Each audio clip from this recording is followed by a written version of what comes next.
Meeting of the Overview and Scrutiny Committee here in Southwark.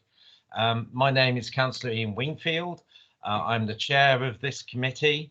And before we start the meeting, I just have a few housekeeping rules and just to make clear how we intend to proceed this evening. Before I say that, can I say this is the first meeting I've actually chaired this way, so please be kind and gentle to me this evening, because I'm bound to make a mistake and it won't be on purpose. I can promise you that. But hopefully we won't run into too many of those. Just to let you all know that this meeting will be recorded by the council and uploaded to the council's YouTube channel by Monday, because of the bank holiday tomorrow. So 7 o'clock in the morning to watch that on Monday. Please note all guests will have their microphones muted when they join the meeting. You will be asked to remain on mute unless invited to speak by myself. Please wait until I've given you permission to speak before unmuting your microphone. That's just to ensure that everything runs smoothly and we don't have people cross-talking. To ensure that this virtual meeting runs smoothly, only one individual should speak at a time.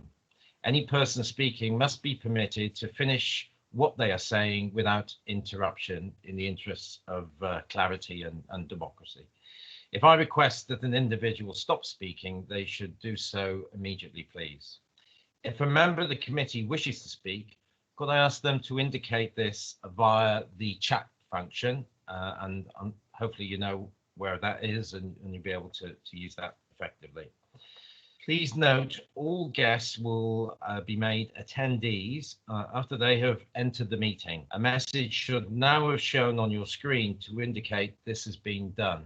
At the moment, I've got 34 presenters. Hopefully they're not all presenting this evening, but anyway, there's 34 participants at this moment in time, or people watching.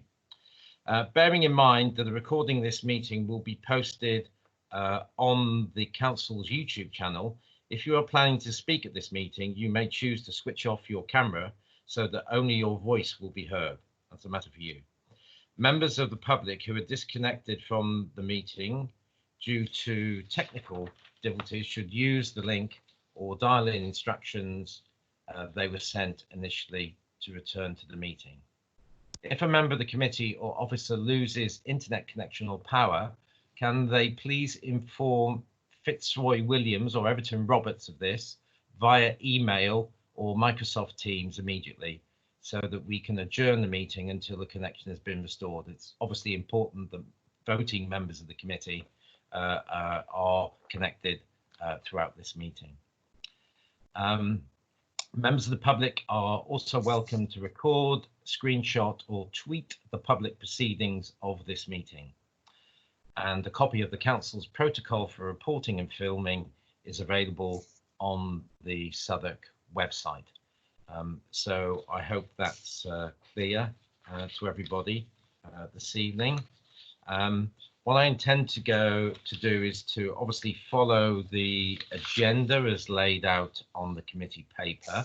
But first of all, I'd just like the principal people involved in this meeting to introduce themselves.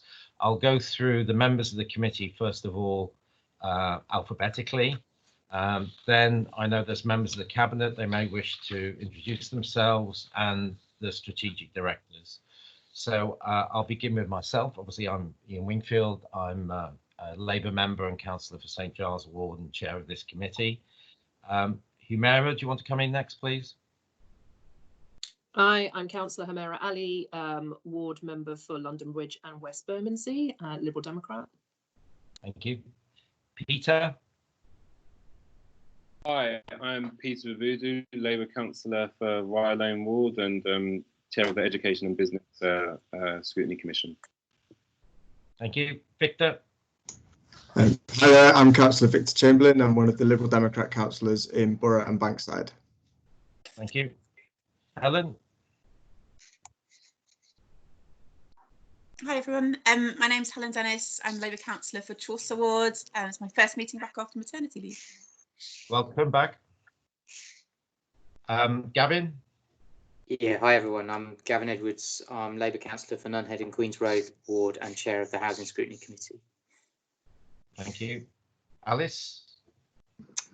Hi, I'm Alice MacDonald. I'm the Labour member for Newington Ward. Thank you. Jason?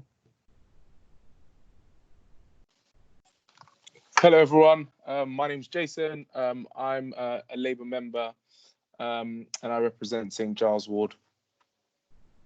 Thank you. Victoria? Hi, I'm Victoria Lisa, one of the Goose Green councillors, but also the chair of the Health and Adult Social Care Scrutiny Commission. Thank you. Jane? Hello, I'm Jane Salmon, a Liberal Democrat councillor for Surrey Docks and Vice Chair of Overview and Scrutiny. Thank you. Leanne? Hello, I'm Leanne Werner. I am a councillor in South Bermondsey Ward and I'm chairing the Environment Scrutiny Commission. Okay, thank you very much. I know that we have 2 co-opted members. I don't know if they're in the meeting this evening. Is Martin Brecknell here? No. Neither co-opted members signed in yet, Chair. Oh, okay. All right. Thank you. Just moving to the cabinet members. Evelyn? Hi everyone, I'm Evelyn Okoto. I'm the Cabinet Member for Community Safety and Public Health. And apologies, my camera doesn't seem to be working right now. No problem. Thank you. Jasmine? Good evening, everyone. I'm Councillor Jasmine Ali. I'm a Labour councillor from Rye Lane Ward and Cabinet Member for Children, Schools and Adult Care. Thank you. Thank you. Stephanie? Thank you, Chair. I'm Councillor Stephanie Brown. I'm Labour councillor in Rothrife Ward and Cabinet Member for Jobs, Business and Innovation. Thank you. Peter, is he with us? No? No, I'm here. I'm here. Oh, good. Yep. Peter John, Leader of the Council. Member for Champion Hill Ward. Chair of London Councils. Indeed. On and on. What else can I tell you? Lots, I guess. Yeah. Richard, please. Richard Livingstone, Labour councillor for the wonderful Old Kent Road Ward and Cabinet Member for Environment, Transport and the Climate Emergency. Thank you. Is Rebecca with us? I think Rebecca was on a call actually at 5 o'clock in. All right. Another call. Okay, thank you. Vicky? Hi, Chair. It's Councillor Vicky Mills. I'm Labour Councillor for Peckham Rye Ward and Cabinet Member for Finance, Performance and Brexit. Thank you. Leo, I don't think he's with us. He said he'd dial in later, I think. I am actually here, Ian. For what's worth. Sorry. Okay. Yeah, I'm Leo Pollack. I'm the Labour councillor for South Bermondsey Ward, Cabinet Member for Social Regeneration, Great Estates, New Council Homes. Yes. Your presence is worth its weight in gold. Absolutely. Johnson? Hello, John Situ, councillor for Peckham Ward and Cabinet Member for Growth, Development and Planning. Thank you, Johnson. Kieran? Is he here? No? No, not here. Okay, no problem. Perhaps he'll phone in later. In terms of these strategic directors, we have Caroline. Is she here? I'm here, yes. Hello, Caroline Bruce, Strategic Director for Environment and Leisure. Thank you, Caroline. Stephen Douglas, do you want to just introduce yourself? Hi, I'm Stephen Douglas. I'm not a strategic director, but I'm director of communities, and in this context, I've been setting up and running the community hub. It's all right. You'll get promoted soon enough. Don't worry about it. Who else is there? Councillor Ellen is Wingfield. not with us yet. Yes. Can I just can I just kill all the mics, mute everybody, and then you just turn your mic on because there's some noise in the background. So Okay. I'm gonna turn all the mics off. You turn yours back on, and you'll be the only voice to be heard. Yeah, okay. Well, we've nearly finished introductions. We've only got a couple of people to go. All right, go ahead then. Okay, all right. So I say, yeah, Eleanor's not here yet. David? Good evening, Chair. David Quirk Thornton, Strategic Director for Children and Adults. Thank you. Michael, is Michael here or not? No? Yes, I'm here, Chair. Michael Scorer, Strategic Director for Housing and Modernisation. Thank you very much. Where's the man with all the money? Is he here tonight? Duncan, where is he? I don't have any money in, but I am here. Duncan Whitfield, Strategic Director of Finance and Governance, without a tie, but with plants. I thought you had a 6 deep mattress. That's not a 6 foot deep mattress. Sadly not. Okay, all right, not to worry. Okay, so yes, Fitzroy, you can put everybody on mute now. Thank you. Right. Okay, that's done that.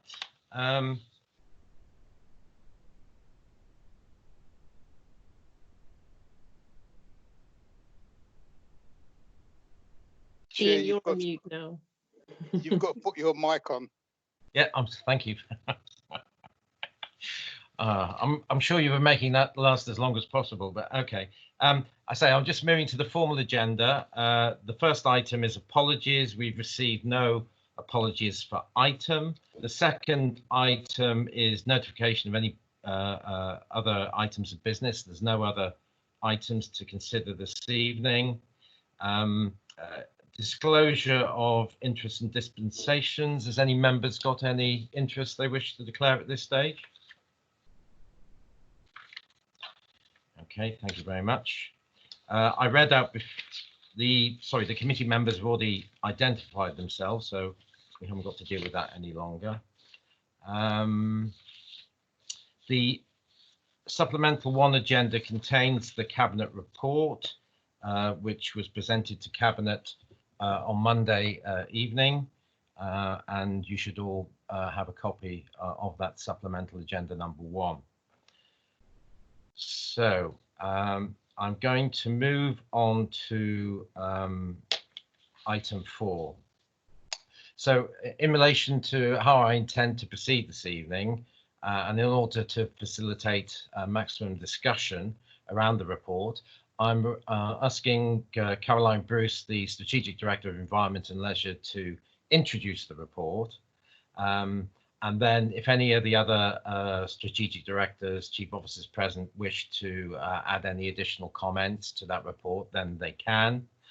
At that stage, I will then open up the report for questions from members from the committee to both officers and cabinet members who are on the call. And then finally, and I will be going through the report section by section. And finally, when we finish that, the members will have a discussion in relation to any recommendations they wish to make following our discussion. So if that's clear, nobody's happy with the way I intend to proceed, I'd like to call upon Carolyn to please present the report. Thank you.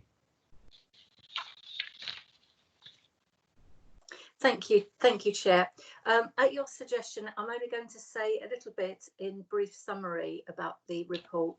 I realise this is an incredibly important agenda item, and that no doubt there'll be lots of questions. So I will keep it as brief as I can. We all know that the social and economic impact of COVID is massive nationally and globally, and in Southwark it's no different. Sadly, at the time that the report was written, we had lost 154 Southwark residents to COVID, and we know, and this will be a story that will play out over months and perhaps years. We know that there's also a disproportionate impact of COVID on our BAME communities, and we're no different from any other. At the time of writing the report, there were just over 6,500 shielded people. That's now moved up to nearly 9,500 shielded people. And we have seen a massive increase in the requests for financial support, a truly significant impact, economic impact. And as we move on, we can see this moving from a public health emergency to an economic and financial emergency, which is going to have long-lasting impacts in Southwark and across the country. So in terms of dealing with the emergency, the council's got a tried and tested approach to emergencies through its resilience arrangements. I say tried and tested, and by goodness, they have been tried and tested. The council very quickly moved to open its BEC, its Borough Emergency Control Centre, in early March. We were one of the first to do that, and council put in place gold and silver arrangements very quickly to manage and coordinate the emergency. I've been acting as gold with respite support from Michael Scorer, and Stephen Gaskell has been acting as silver with respite support from Doreen Forrester Brown, Mick Lucas and Rebecca Towers. And whilst all this has been going on, you'll be aware that Eleanor has been performing a role across London as co-chair of the Strategic Coordination Group, multi-agency approach right the way across London. So we've got a very solid foundation to build on. Our resilience plans are robust, and so our business continuity plans were activated to focus on the key areas for the council. We've got a strong history of collaborative partnership across voluntary sector, statutory partners and so on, and I'm sure more of that will come out as we go through the meeting. By the time that the government announced lockdown arrangements on the 16th of March, the council already was in full flow of its emergency arrangements, and that continued, so that when a further lockdown was announced 3 weeks later, we're in a very robust position. Throughout, the council has maintained core levels of service very well.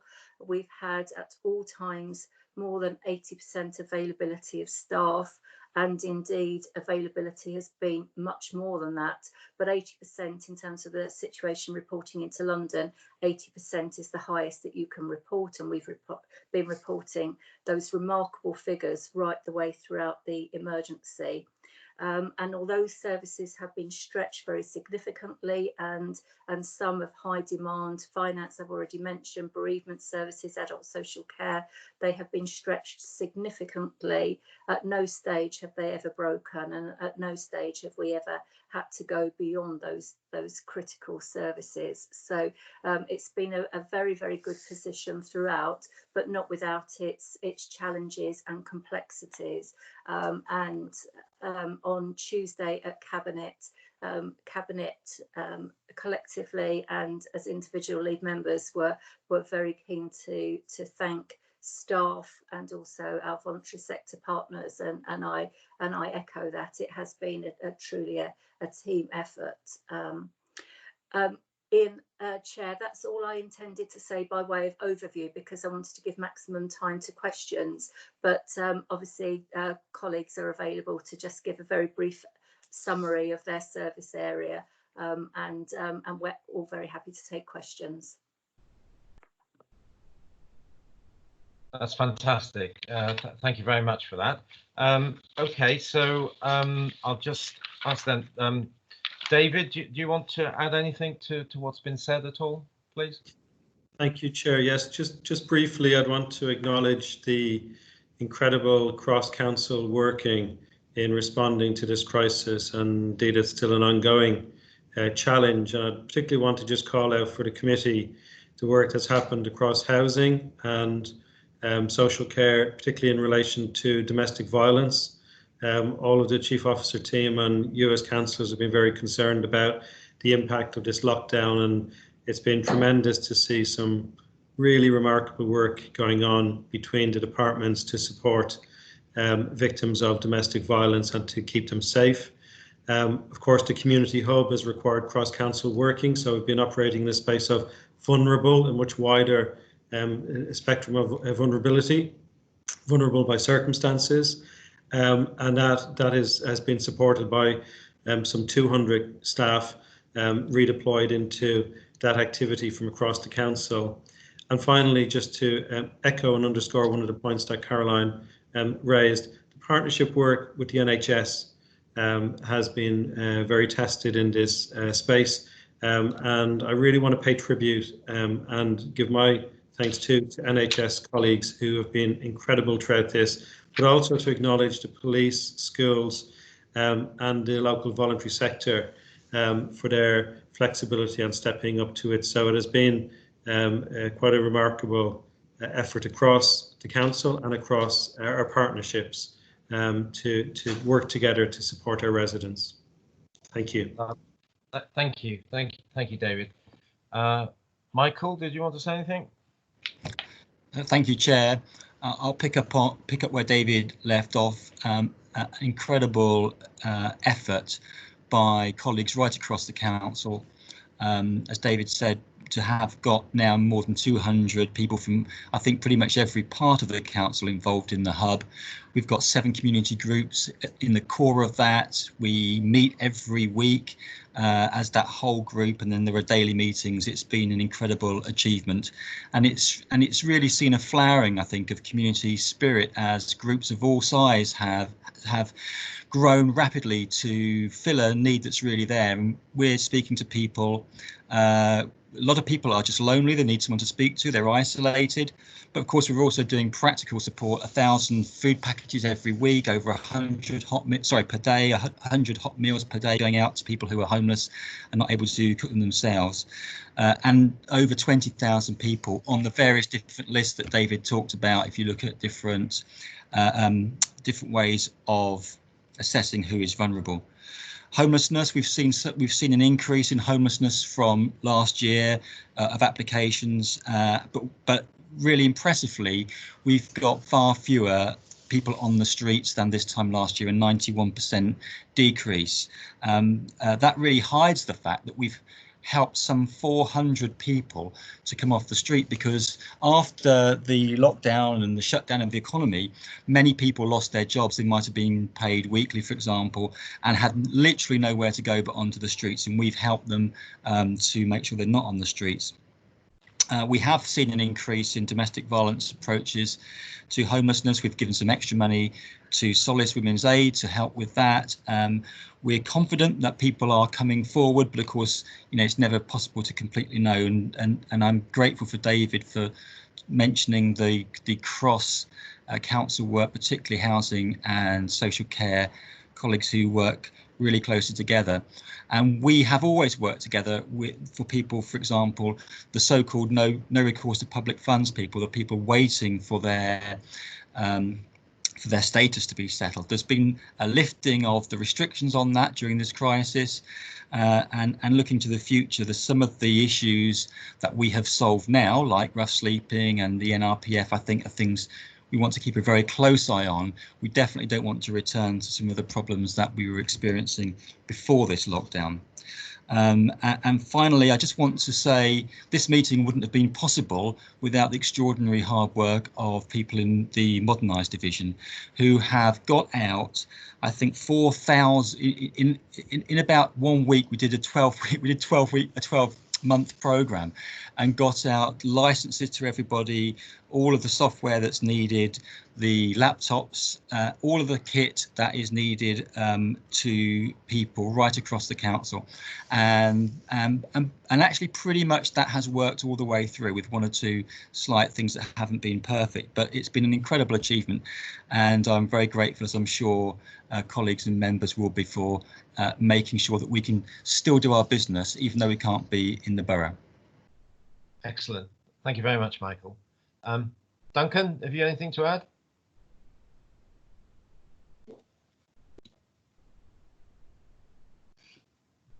Has he disappeared? You there, Duncan? I am. Aha. Where are you hiding? No, in the potting shed. I have nothing specific to add, Ian, other than to say that everyone will understand the financial situation at the moment is very uncertain around all things COVID. Commitments from government to cover all costs and lost income is now being replaced by a statement about sharing the burden. And I think we have different understandings of what that might mean. We continue to keep the costs under control and logged. We will continue to report those to government, and indeed we'll be doing our second return to government next week in terms of what we anticipate the immediate and longer term impact of the crisis to be. But for the moment, nothing to report. These are very early days. We're only 1 month into the financial year at the moment, and the nature of the lockdown, of the coming out of lockdown, how that is managed, and the recovery period thereafter is going to have a really big bearing on resources that we have available to get back to normal. But I've got nothing specific to add to that at the moment, Ian. I'm sure we'll have something to say in months to come. Great. Thank you all for that. I got everybody to introduce themselves. I think Rebecca's on the line now. Rebecca, just want to introduce yourself and your portfolio? Yeah, of course. So I am Councillor Rekaluri. I'm Deputy Leader of the Council and Cabinet Member for Culture, Leisure, Equalities and Communities. Thank you. Appreciate it. Is that all you needed, Ian? Yeah. That will suffice for now. Good. Thank you very much. What I intend to do now is obviously move to the main report. We'll be going through it section by section. And if members of the committee, if they could indicate in the chat room if they've got particular questions under each section of the report, and then I'll call you as I get the questions in. We've got both the cabinet members and the strategic directors here, so obviously under the relevant section, either or both of them can respond to the questions that are being raised by members of the committee. So if I can move on to the report itself, please. We have obviously Peter's introduction. I should have asked Peter before. Do you want to add anything further, Peter, to your introduction or to the report more generally before we get into anything else? Briefly, just to say, rehearse and reiterate my thanks to all our staff members who've worked so amazingly over the last 8 weeks. But I think in terms of concerns for myself, Cabinet Committee and Chief Officers, it really goes back to what Duncan just said. It's about funding and finance. I was reminding myself the Secretary of State on a call on the 16th of March told us that the overall message today is to step up provision. We will be supporting you. And a couple of days later talked about a permissive approach, act now and seek forgiveness later in terms of additional spending. And of course, government seem to have rowed back from that position, which is going to really challenge us massively, and it's informing everything that we're thinking about in terms of transition and recovery going forward. So, to think that, or to have, for committee members to have in their mind at all times, we may be moving into even more challenging financial times for the council than we've experienced in the last decade, and that is saying something. And I think that's a really important factor. Thank you, Peter. I know Humera just wanted to ask a question, if that's okay. Yeah, so I don't know if this is the right slot to look at just the overall response and certainly something around process, if that's okay. Yes, that's fine. Yep. Cool. So just there's a couple of things and I'll try and keep them brief. So firstly, can I just extend my thanks, and I'm sure everybody in this group will want to extend their thanks to all of the same groups of people, but I do want to really add an additional thanks to mutual aid volunteers, because I do feel like they are the forgotten and unsung in this story, and I've certainly had some challenging conversations for the duration with officers around the interconnect. So one of my questions is around the council's relationship with mutual aid groups in this particular story. and why the council seems reticent to sort of formalise that relationship. And then separately, if I'm looking at, we were sent the Civil Resilience Handbook at the start of the crisis, and I have some questions around, does the council feel that it has responded accordingly? Did it use the Civil Resilience Guide? Because, well, let me hear the response, and then maybe there's a quick follow-up after that. Yes, okay, thank you for that. Just on your questions, was there some issues over financing? Because you were connected with, or you were trying to encourage people to get on a platform, weren't you, if I remember rightly? Is that correct? No, that's completely unrelated to this. I think, just to be clear, the main issues were a sense of the risk was too high to connect with volunteers who are part of non-constituted organisations. The council very worried about passing vulnerable people to people who are not in a structure with governance, and that's not what was ever asked for. There does not seem to have been a clear coordination across mutual aid groups and others. So that was the first part of my question. The Civil Resilience Handbook was separate, and would be my second question. Okay, that's great. Which officer wants to, or cabinet member wants to come back on that? Please feel free. Do you want me to say something about the hub and the work with all sorts of voluntary sector? We've got. I mean, Stephen Douglas may want to give some more detail, but we have worked very, very closely with Community of Southwark and 6 other local voluntary sector groups that have formed a core through which we have been able to reach out, so not directly but indirectly, to all sorts of groups, including tenants and residents associations and some of the mutual aid groups, and they have had money through that way, and there's been some fantastic examples. Just to pick any particular ones out, where we have been able to ensure that things that have sprung up very quickly have been able to either cook or deliver things like hot meals and a whole range of other befriending, so practical services, physical stuff, as well as support in other ways. Stephen may want to say something more about the detail of some of the specifics around the mutual aid groups, but we haven't done it directly, but we definitely have acknowledged and really value the work of those smaller mutual aid groups. Okay, thanks. Yes. Yeah. Could I come in as well? Oh yes, sorry. Yeah. So before Stephen comes in, from a council perspective, certainly the cabinet, you're absolutely right that the mutual aid groups have done a phenomenal amount, and at cabinet we were able to recognise them for all of the things that they were doing, and all of us talked about specific examples where mutual aid groups have been able to connect up with the community hub and been able to do so successfully.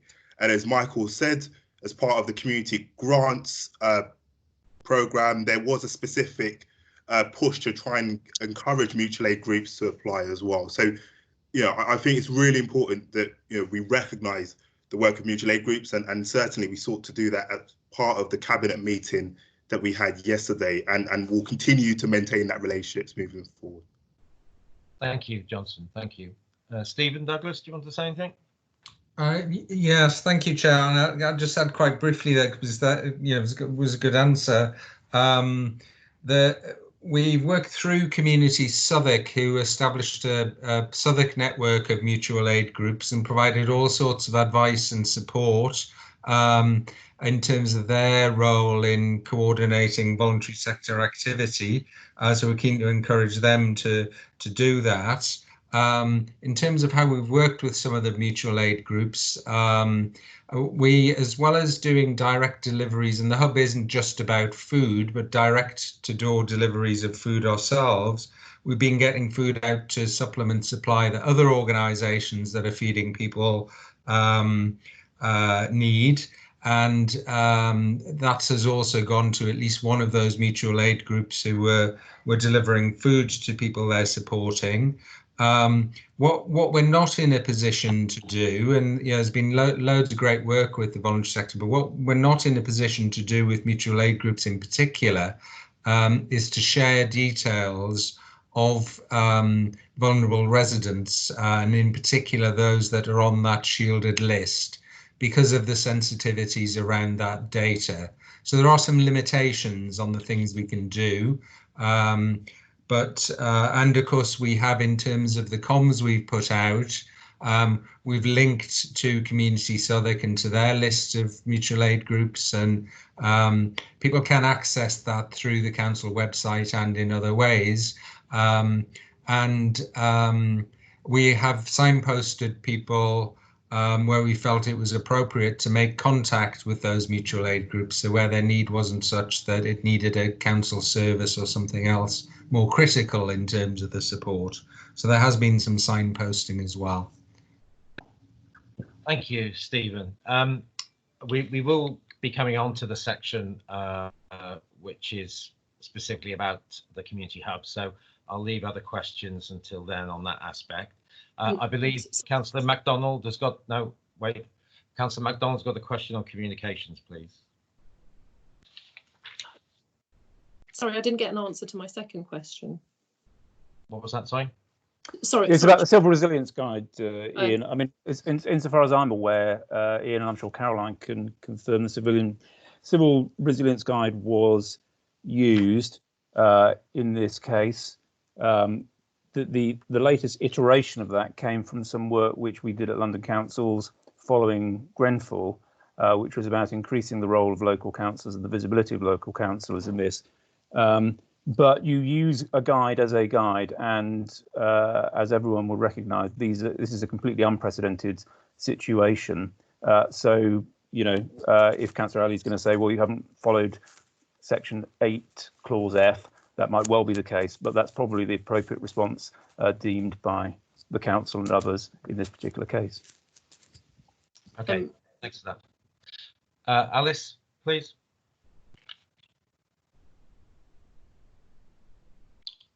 You there, Alice?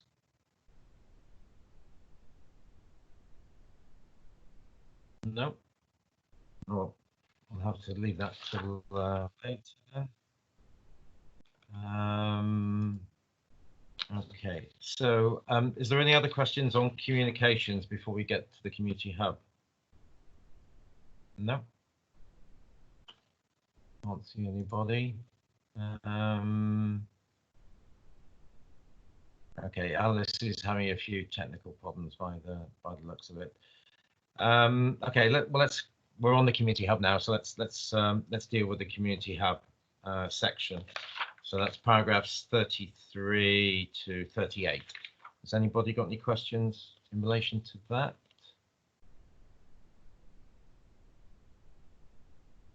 Yes, Helen, please. Thanks. Sorry, my video is just off for a bit. Just in relation to the community hub, there are a couple of things that I wanted to ask. It's a really helpful overview in the report. There seems to be, just in terms of the numbers around people who are shielded and the number of packages and then the government support. So I suppose this is in some respects a question about government support, but just such a big disparity in paragraph 36, where it talks about 1,200 packages to shielded residents, but only 53 food packages received from government. I just wondered about how that disparity could be explained and whether or not subsequent to this report being written, the food packages coming from government have increased. And then I had one other question about support around mental health and well-being, which is noted in the report, I think under paragraph 27, was it? I can't remember. Just try and find it. But obviously there's been reference to mental health and well-being support. I wondered if you could just say a little bit about what that actually consists of, because I think it's easy to understand the kind of the tangible support in relation to kind of food distribution that the community hub is able to offer. But could you say a bit about how that is working? When I've had a look at the wellbeing hub, that seems to have stopped and not offering kind of virtual services at the moment, unless I'm mistaken. So can you just say a little bit about what that mental health support actually consists of? Thank you. Okay, no problem. Who's going to take the initial response to that? Shall I just say something briefly? Again, it might be it's Michael Scorer here. It might be me doing a bit and Stephen Douglas doing a little bit. I just say something about the shielded list, and I know Stephen has been really in the thick of this. It has not been a very smooth operation from government, to say the least. They have not given us a single list. It's come out in dribs and drabs. They have changed the rules about what we can do with it as it's gone along. It's been very, very unclear. And they've been very reticent to tell us about what they're actually doing with any of the people who are on that list. What we do know is that a substantial number of people on the list, I think the majority, it might be a slight majority of them, have said we're all right, we're getting help from friends and families, we don't want the council to get involved, thanks very much. And indeed some people have asked to be taken off the list because they feel that they're not someone who should be on that list. So with that dearth of information and the poor way in which it's come out to us, it's been quite difficult. Having said that, that's obviously, we're not making any excuses about what we're doing. That's just how it's happened. We have nevertheless been doing our best to get hold of people to find out what's happened, and we haven't been told, for example, if they've had deliveries made directly to them by government. So we don't always know what's gone on there, and again that's really hampered us getting to the bottom of the facts and figures. But that's the overview around why I think the figures look odd, because we just don't have that complete picture. But I'll hand over to Stephen to say a bit more detail if it's needed, and also to talk about the support, the mental health support and the general well-being support. Thank you. You happy for me to come in there, Chair? Yes. Just on those numbers, and this has, as Michael referred to there, been very confusing in terms of the messages from central government. However, just to clarify on those numbers, and of course it shifts every day, so the numbers have increased significantly from those that were in that report. It's now 1,550 food parcels from the council, rather than that 1,200 this week, and last week we did the same. The 53 was, the way this was supposed to work, and it didn't quite work out like this, was central government sent local authorities an emergency delivery. There were issues with the quality of that delivery, and ours did not arrive until the 8th of April. So in the meantime, we'd procured our own sources of supply, and we're getting food out to those people. And that was always supposed to be until the National Food Distribution Network was set up and operating. That is now happening, and there are deliveries going out direct from central government. So the 53 isn't the total number of deliveries that central government have made. It was the 53 parcels that were the emergency delivery that in our case arrived late anyway, and was of limited use in terms of its quality. There are now several thousand central government deliveries going out as this has ramped up, but it took them longer than we did. I mean, our service was set up in a matter of hours, to be honest, and theirs has taken several weeks to get those arrangements in place with the wholesalers who are doing those deliveries for central government. And the numbers are very confusing. And of course, all of this shifts every day. But that 53 does refer to that initial emergency delivery. In terms of other forms of support and health and well-being, it does vary. Some of this is someone to regularly talk and check that someone is okay. But we do have now a whole network, and in some cases it'll be a referral into a council service. In other cases it'll be referral into a part of the voluntary sector, in terms of whatever support it is people need. We're now doing some analysis of the numbers on all of that, and it's from the calls received and made in the contact centre, about 50% of those relate to food issues. That doesn't mean that people don't also then have other issues that we need to address. There's a good number of those that relate to finance. So people have money worries, people can't get to the post office to collect their pensions, that sort of, they want advice on paying their bills, and that's all being provided. And those, the numbers I've seen on those that are talking about needing medical or advice on being isolated, that's so far around 20% of what we've seen. Those numbers will shift and will continue to shift. And of course, the thing that we're thinking about is the longer term impact of someone who's shielding and of lockdown over an extended period of time, which is where you may expect to see some of those needs for mental health and wellbeing support potentially increase. So referrals are being made to other services where that's appropriate. There are lots of service providers in the voluntary sector and elsewhere who've changed their operating models to be able to offer some of their services online. So they're doing things in other ways to be able to cope with counselling and all sorts of stuff. Okay, great. Can I bring David in now, please?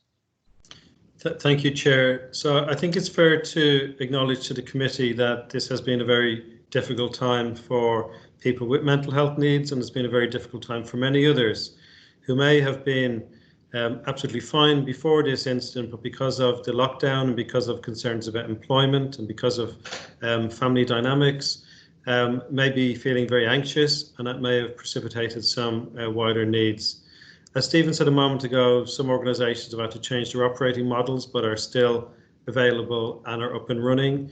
We as a council enhanced our mental health services in our social work team and indeed in our out of hours team, because we saw a threefold increase in presentations of adults in mental health crisis in the evenings and at weekends.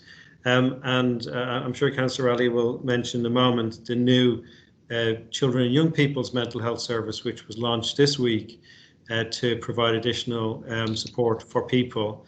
There's a couple of other very brief points just to say on this. So firstly, that list when it came out of the vulnerable who needed to be shielded was about physical health. The government did not include people with mental ill health on that list. But by working as one council across social care and housing and communities, we're able to bring together and add people to that list who were vulnerable. So it was an omission. When we talk about health and we say physical health and mental health are equal, actually the original list was just about people with physical health conditions, and we've been able to add into that others who are vulnerable and who need our support. I do think there will be a significant amount of need as lockdown starts to lift and over the next few months, particularly with the economic downturn and with pressures and concerns for families. So actually our work around mental health is going to have to be stepped up. We're going to have to use our limited resources very wisely. And it's one of the key aspects I'll be taking forward as the Humanitarian Assistance Lead Officer through the Humanitarian Assistance Steering Group, which is mentioned in the Cabinet report of this week. And we will be working with Public Health, with NHS colleagues to make sure that we capture the need over the coming months and potentially next few years, and that we then come up with a plan with our NHS partners to make sure that we respond to that in a meaningful and effective way. Great, that's fantastic. That's important information. Thank you, David. Evelyn, did you want to come in? Yes, I think I'm just going to mention a couple of things that public health are doing on mental health. Our role as public health is about information and guidance and working with partners to signpost them to accredited sources. So it's about building resilience in our community and our departments in the council. We've also basically established a robust kind of a web page on the COVID council webpage about mental health, mental well-being, things to do, things to look out for, and places to seek help. We've also got the work of the mental health first aiders, which are supporting staff really well, and basically just providing that level of support where needed. There's a number of national studies which are underway assessing the impact of social isolation on mental health and well-being, and we're going to be using this and utilising it as part of the mental health and well-being work stream going forward, because we do anticipate that post-lockdown, I mean, the need for mental health support is going to ramp up. So it's about working with our NHS partners, and the CCG are the ones that commission a lot of the kind of mental health services. It's about working with them and making sure that the needs in our communities are met. Thank you, Evelyn. Jasmine, did you want to add anything? Just a short point, if I may, Chair. I just wanted to say to people that the Open Access Centre for children and young people with mental health needs is open now. We've not had a big formal launch yet, but it's open for business. It's online, so if we can just do all we can to publicise it, between the ages of 13 and 25-year-olds will be able to ring up and get online support. And of course, once this lockdown is lifted, we will, it will be 0 to 25. But it's a bit strange, isn't it, launching something new in this period? So blink and you might miss it. So it's incumbent on all of us to make sure that we publicise that service, and obviously that's going to be absolutely vital, more vital in the post-COVID-19 landscape. Thank you. Thank you, Jasmine. Jin, did you want to come in on a point? Yes, hello. The mental health web pages have been completely revamped.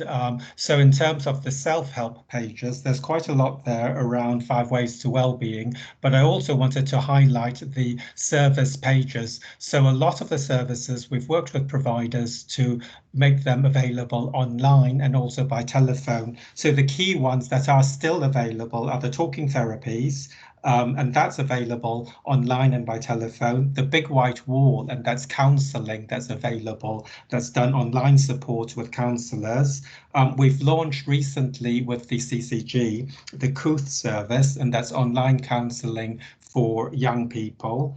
Good Thinking is also still available, and of course for in episodes of mental health crises, the 24-hour helpline from SLAM is also available, and that's available by phone.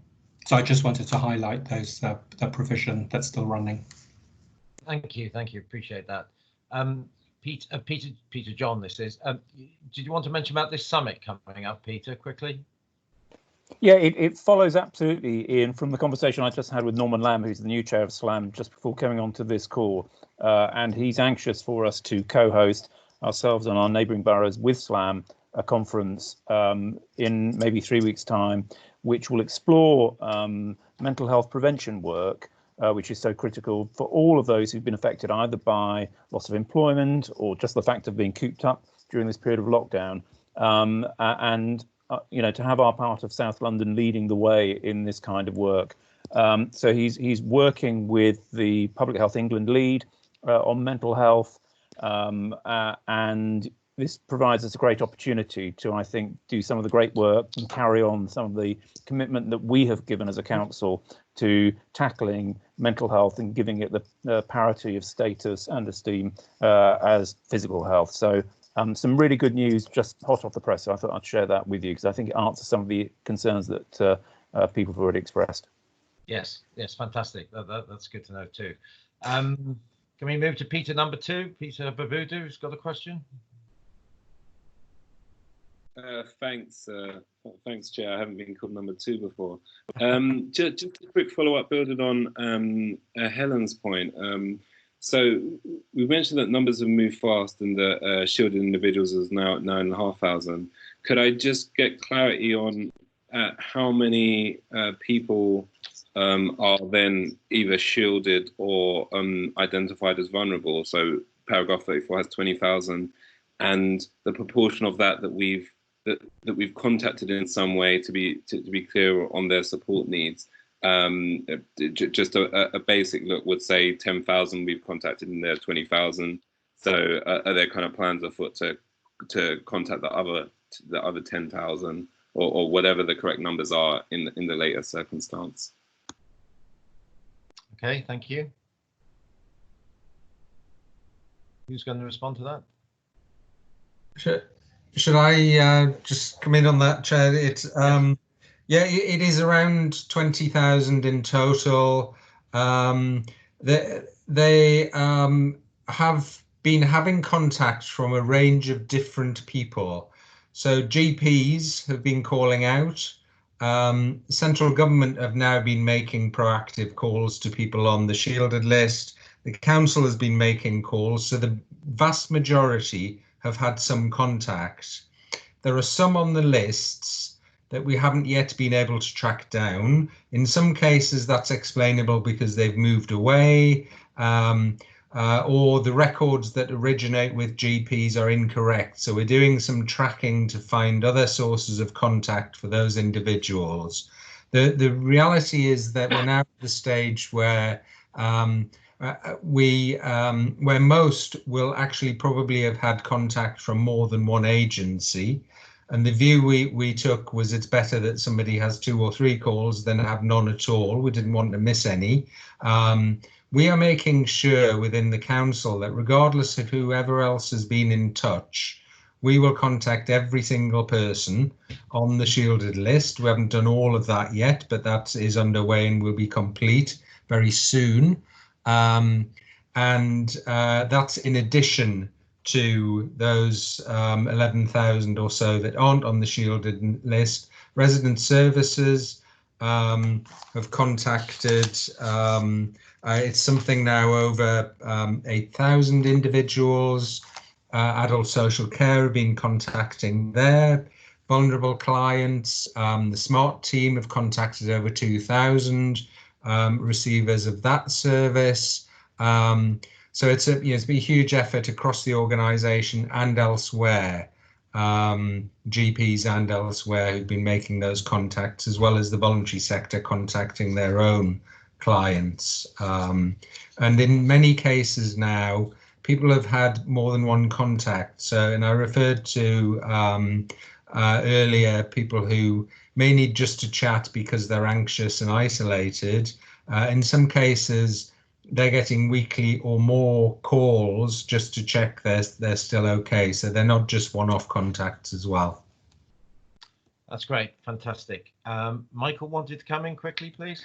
Only just to say, because I don't think it had come out earlier, that the NHS, that includes the GP federations, are on the coordinating group that meets weekly. So we're making sure that we are checking there's no gaps in the system and that everybody on those different lists in different ways are getting contacted.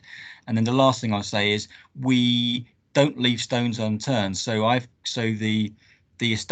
the resident services officers will go out and are going out and knocking on doors if necessary, talking to neighbours, finding out, just really just following up any channel just to make sure that no one who needs it is left without some follow-up. Great, fantastic, thanks. I just want to say one of our co-opted members has joined us. That's Martin Brecknell. Martin, everybody introduced themselves earlier. Do you just want to introduce yourself and the organisation you're representing?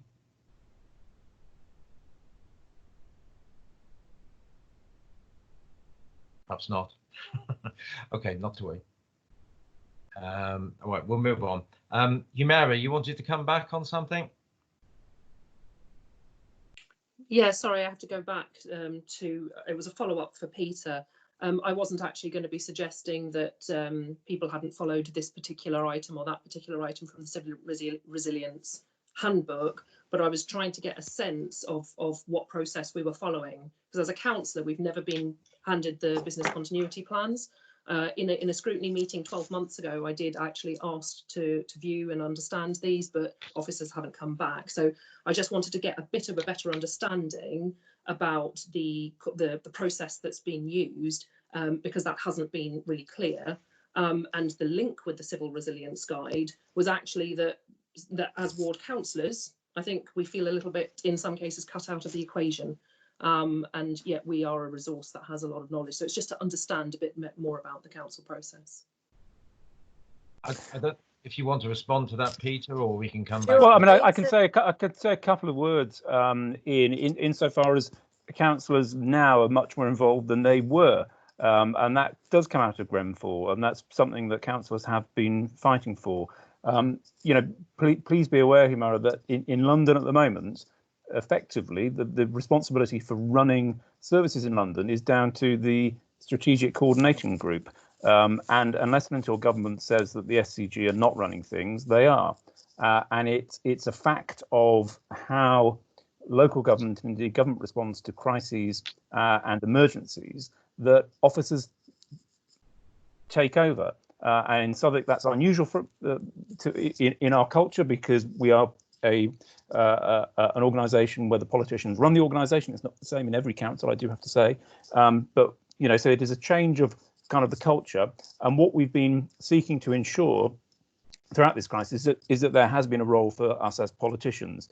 And that's why I wrote to members, all members, encouraging them to get involved with their communities and work with mutual aid groups, etc., and be that link between the council and our communities.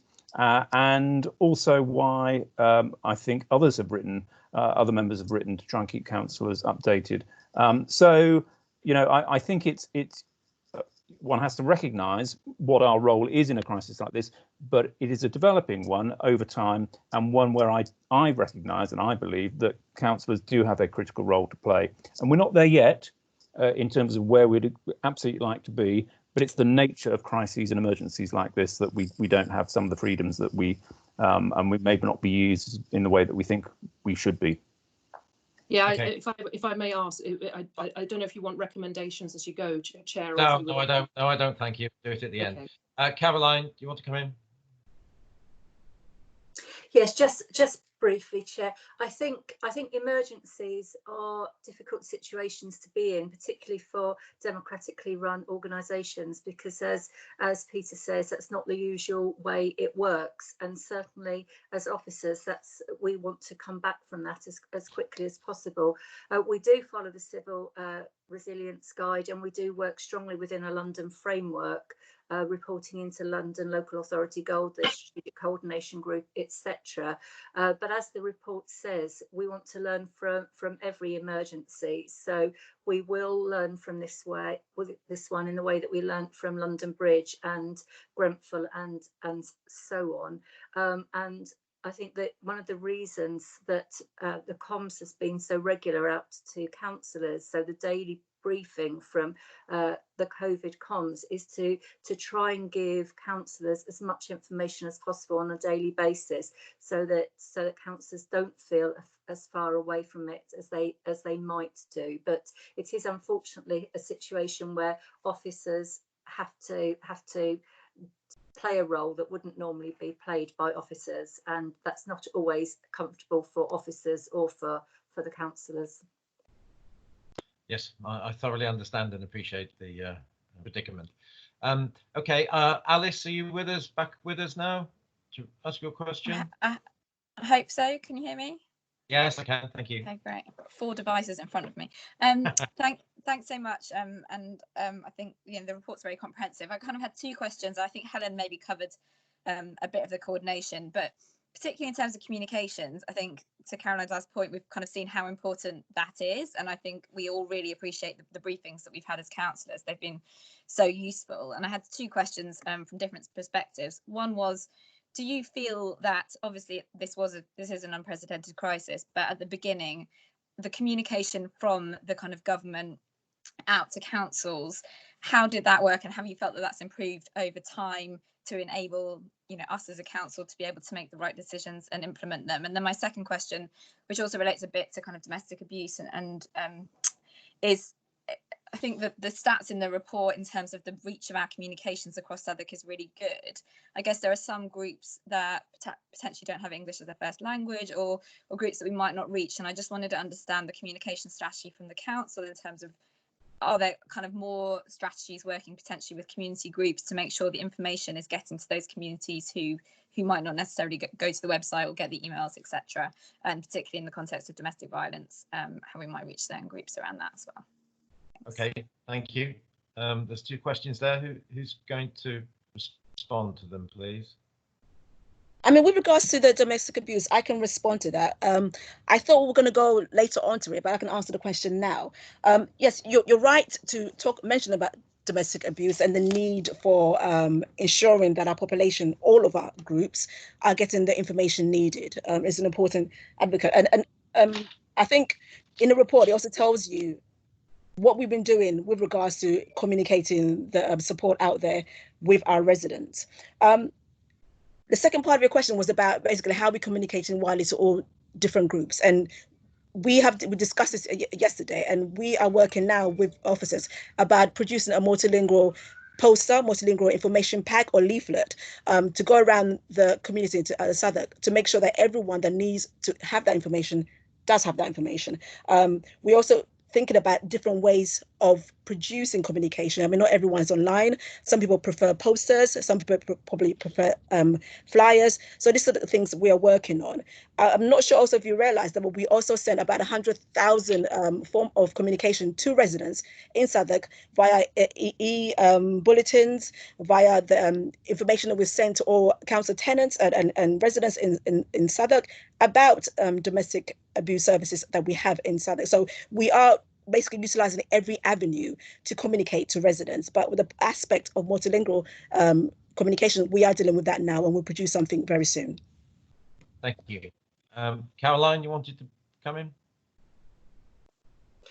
Yes, I'll come back briefly on the point about communication from government. I think there will be many lessons from this, but the way that central governments work with local government will be one of them. I think this is an incredibly complex situation with lots of different partners. So getting perfect communication is very challenging at the best of times. But there have been occasions when perhaps we've been taken aback by announcements that have been made by the daily press conferences, and then we've responded very quickly to those. And the way into communication with the government is through the SCG and through the local resilience forums across the regions. It's not been perfect, and it would be wrong to suggest it has been perfect. But I think what's important is that whether there's been communication gaps or not, we've been on the lookout for the announcements, and we have been responding as a council as quickly as we possibly can, seeking to understand and to get clarity and to make sure that we're moving at pace. So for example, opening of cemeteries, we weren't allowed to open them, and then Robert Jenrick announced that we were to open them, and we very quickly moved to do that. So I think it's testament to a whole bunch of colleagues that we have been able to respond at pace and to make sure that we're doing the very best we can for our residents. Thank you, Caroline. Alice, have we dealt with your questions, or there's something else? No, that's fine. Thanks. Okay, great. Thank you. I want to move on now to the Children's and Adult Services section. I know that Victoria wanted to raise some questions. Is Victoria there, please?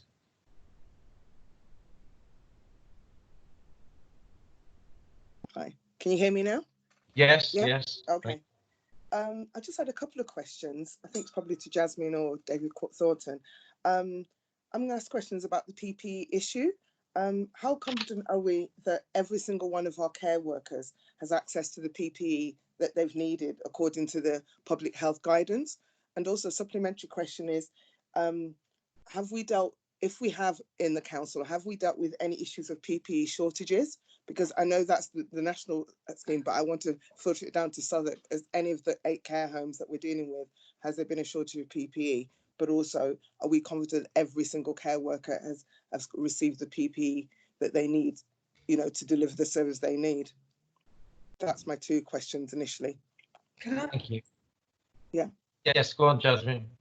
I'll start, but I think, David should speak on this because he's closer to the issue. I mean, my understanding is that we were living hand to mouth on this, like everyone else, but actually we were always 3 days ahead.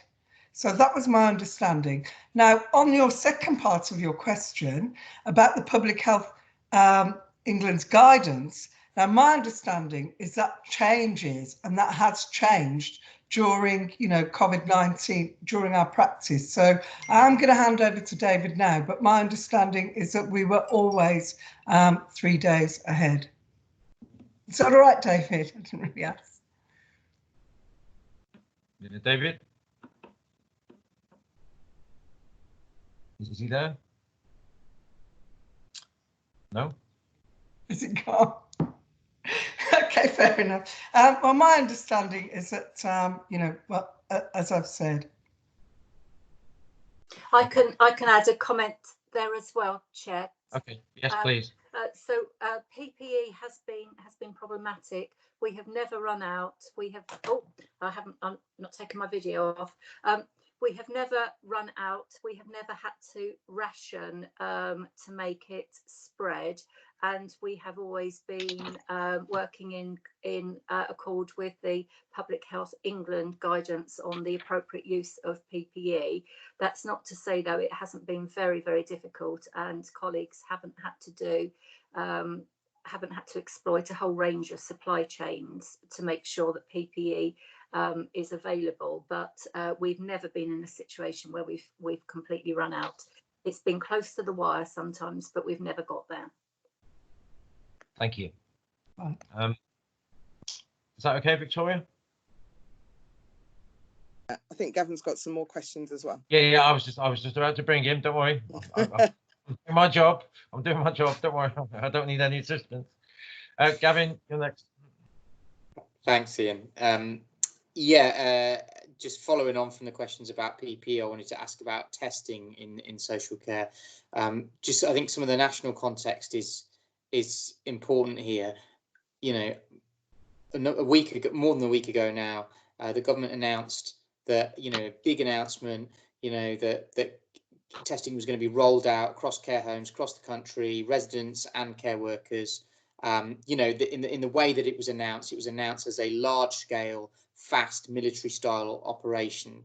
And I'd be I can see in paragraph 45 of the report, you said, you know, we continue to work to ensure the testing of residents and care workers is completed systematically, securely, safely, and quickly, which is great to hear. I'd be really interested to hear both Jasmine and David and any other officers who've got a perspective on this. What has the engagement been around testing, and you know, how many of our care workers have been tested, how many have been offered tests so far? Because, you know, as well as PPE, testing is an absolutely crucial part of limiting the spread of COVID in our care homes. And actually, since this meeting started, the government's chief statistician has said that the infection rate is rising because of care homes nationally. So it's a matter of life and death, and it'd be really interesting to get Southwark Council's perspective on that. Thanks. Yeah, absolutely. David, do you want to come in on that? Is he not there? Then Jin, do you want to come in? Hello, hi. Yes, the testing is offered to all care homes through the CQC. We also have arranged surge capacity through South East London CCG, where they can step in if it is difficult to access the testing through the CQC. I think you've probably heard that not, you know, it's like with PPE, sometimes not all the national log-on websites work as smoothly as they should, and that's sort of understandable. But locally, we have arrangements where there are also outbreaks. Public Health England will step in and will do the outbreak management and also the swabbing of all the staff and the patients. Great, thank you. Jasmine, did you want to say something? Yes, if I may, I'll keep it quick. I think with testing, you know, has been a bit shocking, really, because when we were looking at the number of fatalities, that's what needed to happen, testing at the point of the care homes. But the way that the government has done this, I mean, actually, it would really, it's quite upsetting, you know, that they opened up those centres, the O2, IKEA, and you had to drive in for the tests. And for care workers who didn't have cars, they weren't allowed to go in taxis. And then when you're sat there and you're looking at these numbers going up, you know, we know what the answer is. Systematic testing around, you know, all the care workers and also the residents. So, I mean, one of the things that I've taken to do is to write, I mean, basically, we have spoken to everyone with influence. Obviously, our leader has influence, our MPs have influence. But tonight, I will be sending my letter to Matt Hancock, really, because this is what needs to be done. I mean, there's a big debate now about the level of fatalities in care homes. Are they going up? Are they going down? We've seen that actually by credible media sources that they are actually going up. So I think we need to put pressure on. We need to put pressure on the Secretary of State to get comprehensive, compassionate testing at the point of the homes. Thank you, Jasmine. Gavin, you want to come back? Yeah, very quickly. Thank you, Chair. I wondered, Jasmine, whether or not we could follow up on this conversation later on. Seems to me that perhaps this might be one of those occasions where, because of the seriousness of this and because of the urgency of testing getting done in our care homes, whether or not we might, as a council, put together some sort of action plan in spite of what the government is offering and doing around testing, in order to get more of our care workers and more of our care residents tested quicker than possible. I think that would be, I think we've basically got to somehow cut through the Gordian knot on this and get it done somehow. I think, sorry, just quickly, if I may, Chair, Sure. That's an excellent suggestion. I spoke to Anya today about how we would sort of launch that kind of campaign, but the time is absolutely now. So thank you for that. And it would be a pleasure to work with you on this. Okay, thanks. I know that Kieran's joined us. Everybody introduced themselves at the beginning. Kieran, do you want to introduce yourself and your brief? Yes, I am Councillor Kieran Williams, Cabinet Member for Housing Management and Modernisation. I've just been on a call with the Southwark Group of Tenants organisations answering their questions, so happy to be here to answer yours as well. Excellent. Thank you, Kieran. Good to have you here. Okay, so let's have a look. I think Jason had a question. Yeah, thank you very much. My question was specifically around adult social care, and linked to Humara Ali's question. Also, mutual aid groups. As we will all appreciate and agree, mutual aid groups have been playing a fantastic role since the lockdown began and even before. And a number of mutual aid groups have started to assume quite a critical role in specific cases where they've assumed care and responsibilities for some of the residents that they've been looking after. And I know this is something that I've picked up privately, but just for the record, a question around our plans post lockdown. And how we will ensure that mutual aid groups, or rather residents, don't become dependent on mutual aid groups to the extent that the council are out of the loop when it comes to providing care for adults who are kindly receiving care from mutual aid groups. But as we know, once people return to work, etc., that support may no longer be there. And I guess what we want to ensure is that there is continuity of care, and one that's lasting. So just if you could pick up my question around how we ensure that we continue caring for our most vulnerable, where mutual aid groups have assumed that role to an extent. Thank you, Jason. Can somebody respond to that, please?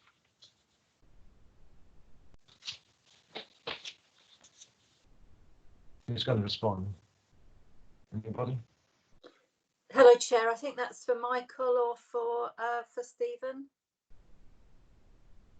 Okay.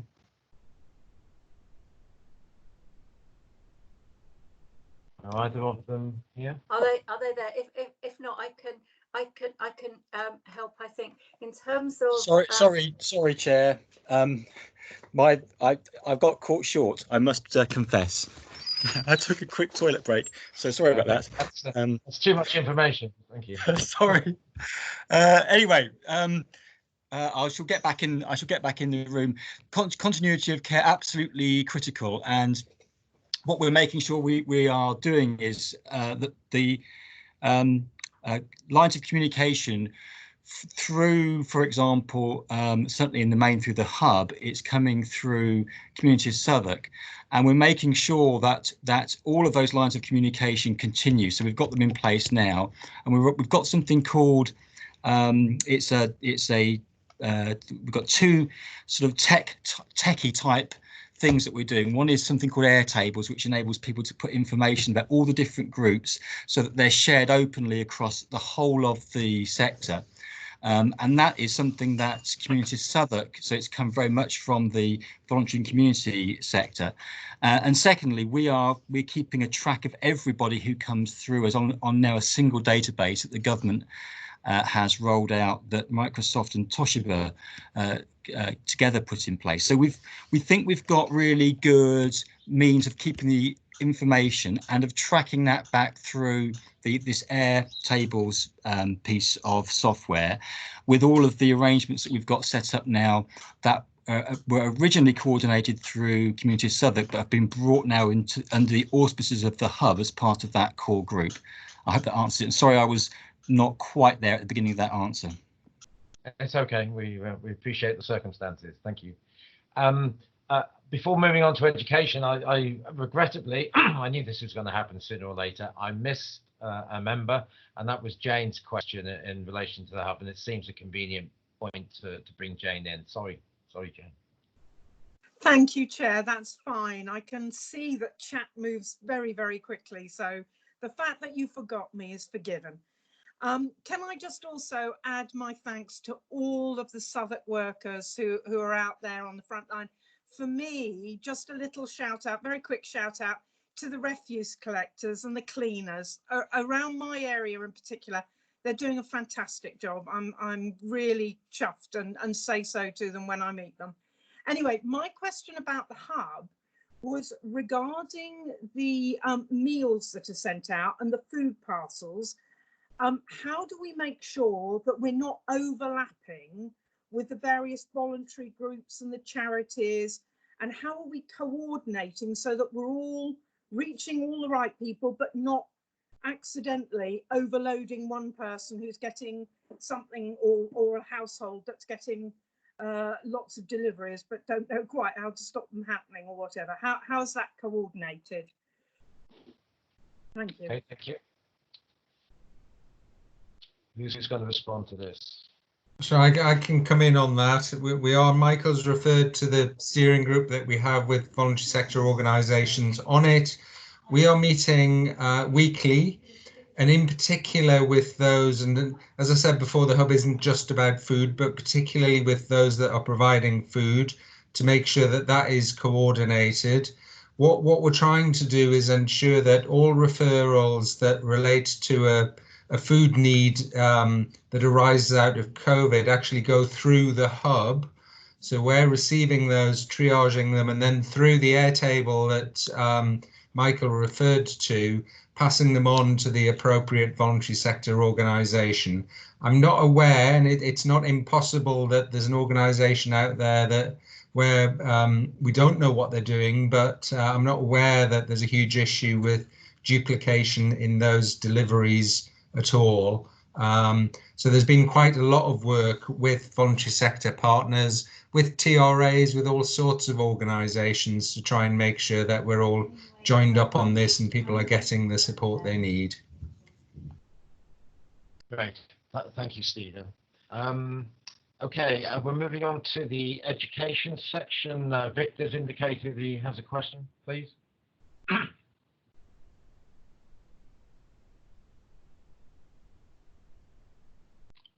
You there, Victor? Sorry. I note in the report that it mentions that the majority of Southwark schools are still open. I think that's a real achievement, and and thanks to all the the staff that are manning those schools, and also all the other council staff that are supporting our residents right now. But I was asking, I've got a few questions around the schools issue. So I wonder if you could. Time, please. Yep. Okay. All right. So firstly, how many children are currently attending Southwark schools? Do we know what sort of percentage that is? And presumably, if most schools are open, there is actually capacity to accommodate more children and young people in the schools right now? Thank you. Hello? Yes, who's going to reply to this? Shall I come in on that? Please, Jasmine. Yes, I mean, basically, I can get you the numbers. I haven't got them on me now because it's been changing more and more as the time's gone on. More and more have used the facilities in schools. We were going to go to the hub model, and some schools have closed, as you can see in the report. But really, those schools were open to vulnerable children. All our SEND schools, the majority were open, and children of key workers. So that was, but basically it's been quite flexible because every week more and more children were, going back. So it's been quite flexible. I can get you the exact figures. I put the figures in the report of the schools that have been open and closed. But, schools have been really, really flexible. And, it's not been a rule. Some parents with children on EHCPs not all of them have wanted their children to be in school. So, it's basically not been an exact. Oh, are you still there? Yeah. Yeah. I'm still here. We're hanging on every word, Jasmine. You okay? I think she's frozen. Oh my God. Chair, I'm back in now. The IT has kicked up. I might be able to help. I didn't hear the question, but if I can help, I'm very happy to. Victor, do you want to repeat it? I mean, I wonder if Jasmine has pretty much answered it there, but I was just asking, she's going to get the information, but I was asking about how many children and young people are currently attending school and what spare capacity actually exists within the schools that are open right now. Thank you. So the reporting on children going to schools was set up in quite an unusual way. DFE insisted on direct reporting into government, and then we get the information out from DFE quite some time later. We did manage to agree, because of course we were as interested in this as you are, a separate, discrete reporting line in from schools so that we could see who was attending each day. So what we were able to do was to ensure that the children of key workers and ensure that children open to a social worker, vulnerable children, were able to attend school. And we've had about 3/4 of our schools open. The number of children in each school has ranged very dramatically. So in some schools it's only 3 or 4 children, in others it's a couple of dozen. And we had a daily tracking that we set up with our schools. So we had figures that fluctuated. We saw an increase in numbers of children after the Easter holidays, because of course our schools are also open during the Easter holidays. So we saw differences in children attending, but we were able to capture them eventually by those categories of children of key workers and children open to a social worker, and then the special schools were able to support children too. So it's a fluctuating picture, and the official statistics were schools direct into DFE, so DFE have a record, and then separately we were able to put in place a local reporting arrangement with our schools. I suppose, so following up on that, one of my other questions was actually around what work is being done to ensure that all vulnerable children, because obviously that that pool of children will probably be wider than what the official definition is. What are we doing as a council to ensure that all vulnerable children are attending school or nursery during this term where it's possible? Our schools have been incredible. I mean, our schools have contacted us and told us about some children where they had concerns about families, and they would have been kind of below thresholds of any other previous engagement, or where families are of concern to because of the situation. And those schools have welcomed those children in. So we haven't just followed the government's definition of vulnerable children, which is children open to a social worker. There are many children going to our schools who are not open to a social worker, who are deemed vulnerable by circumstance. And we have found all of our head teachers to be incredibly welcoming and supportive of those children. One of the things that hasn't been an issue in Southwark, just to call this out in this space, is the free school meals. So because we introduced our own free school meal system on top of the government's, we haven't seen children having to come to school just for a meal.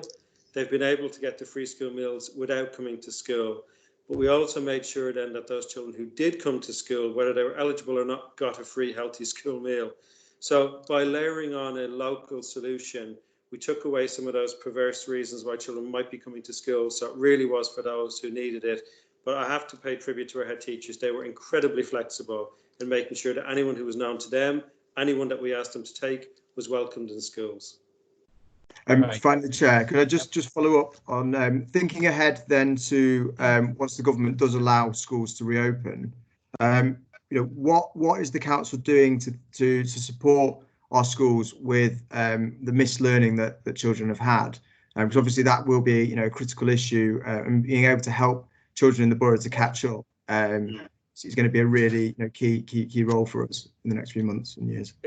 It's absolutely critical, and you're right to raise it, Councillor. So the details on who is going to be going back to school first is not yet clear. We've been engaging as the Association Director of Children's Services with the DFE and with trade unions around that to make sure that we can agree that most children get back who will benefit critically from returning to school. But that's bound to be a phased return. So the resources that have been made available by schools are helping children to capture now.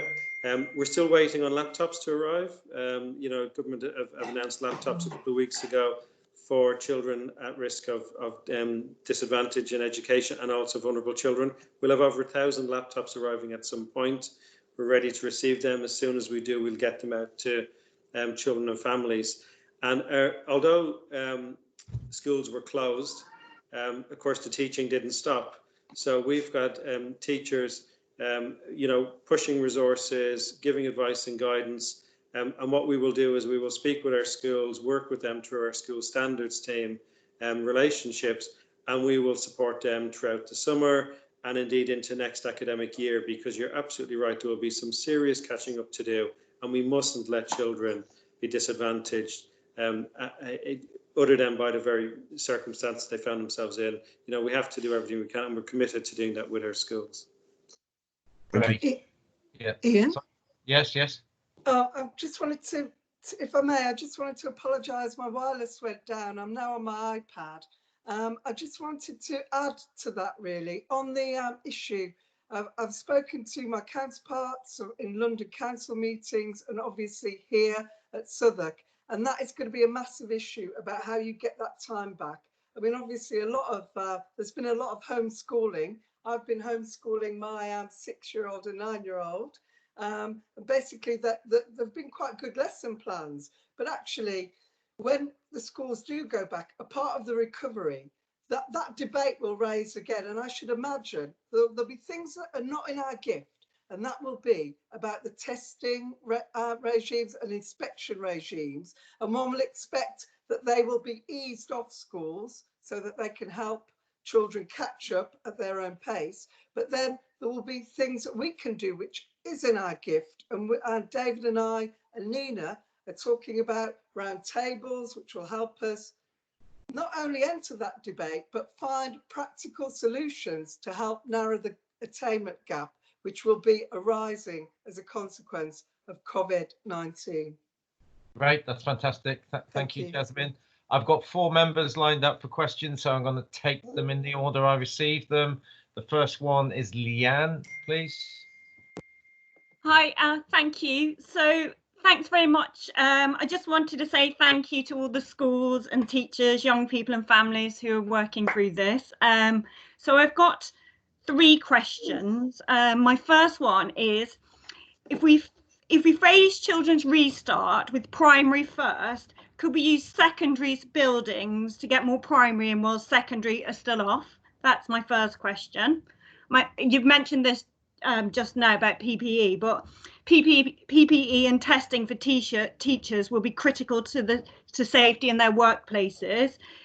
How can we support teachers? And if you could talk more about how social workers are working with head teachers to make sure we're kind of tracking the most vulnerable students in our schools, that would be really helpful. Thank you. Thanks, Leanne. Who's going to respond to this? David, Jasmine? Happy to come in there. Yeah. So in terms of use of different buildings, Our schools have been working in local neighbourhoods already, so about 3/4 of our schools have been open at any one time throughout this whole period, and they've been happy to take children from other schools and to support them. The focus has been on quality education in extraordinary circumstances and on supporting children to be comfortable and familiar. So as local networks, they've been working to support children, and I see that continuing as part of our strategy in the phased return to school. On PPE and testing, we are working very closely with NHS colleagues on access to testing. It's been an iterative process, the government's provision of access to testing, but we are absolutely committed, and our locally NHS colleagues are absolutely committed to ensuring that anyone who needs a test will get a test. And of course, our teachers and teaching assistant staff and wider school staff are critical and key workers in this space, and we'll be supporting them to get access to testing. In terms of PPE, we are leading on PPE for the 6 Southeast London boroughs, and we have increased our orders of PPE precisely so we can support schools with the right PPE. There has been some revised guidance in the last week from government on schools, but there are still some gaps, particularly around special schools. And the government minister, Ford, has taken responsibility for undertaking that work with Public Health England over the next week or so. So we do expect revised guidance, and we anticipate being able to meet that need locally in Southwark, at least for the short to medium term. But we are committed to supporting our schools. If they cannot source PPE, we are the bank of last resort on PPE, and we will ensure they have the PPE that they need. Thank you, David. Thank you. Can I move on now, Peter Babudu, please? Thanks, Chair. I think at least kind of part of my questions have been answered, but I wanted to just check quite directly. Nationally, we've heard of figures in the region of 1% of the government classification of vulnerable children attending schools, and even that's an increase on like kind of 5% a week or two before that. Just wanted to get a sense of like what the proportion like in Southwark, and it's fantastic that you mentioned, David, about us actually having a wider view on vulnerability, but whether it's given the kind of government definition or our own, do we have like what kind of proportion of these vulnerable children do we have particular concern that we haven't been able, either that we're not clear in terms of their ability to access education, or not kind of clear in terms of how their needs are being met, given they're not attending school? So we've been working very closely with schools and families to make sure that where there are any concerns about children, vulnerable children out of education, that we've been able to assure ourselves that support is in place through the families and through social workers visiting. So if I can share with you that yesterday submitted a return to DFE saying that we had concerns this week over 8 children who had come through our assurance process, and we were still left with a question about how their education needs were being met satisfactorily. I hope that gives you some sense, and we're reporting every week to DFE on that process. So what happens is the education team works with schools and children's social care and the youth offending team, and what we've done is we've tried to identify who's got the best relationship with that child or with that family to make contact and to explore those questions on behalf of all of us. We've been doing a lot of video calls. We've been doing welfare visits where we haven't been able to make contact. So we have been going out and seeing children even over these last few weeks. And in some cases, the schools have had a stronger relationship, and so they've asked questions on their behalf, and then we come together. And each week then the Assistant Director for Safeguarding reviews any cases where we haven't been able to get that assurance. And that's how, for example, this week we ended up with 8 children that we are following up on today and into next week to track them, to track down exactly what's happening in terms of their education, and to encourage their families, encourage their carers, encourage them to engage back in education. So it's been a very strong partnership arrangement based on the best relationship with that child and with that family, but a very comprehensive process. Great, thank you. Humera, you want to come back in now? Hi, thank you. I've got Victor sort of asked half of my questions, but around nursery schools. So obviously we've got a oh, hello. Not guilty. Don't know who that was. Anyway, sorry. Oh, sorry. Carry on. Yeah. Peter, you need to. Oh, did he have a second question that wasn't answered?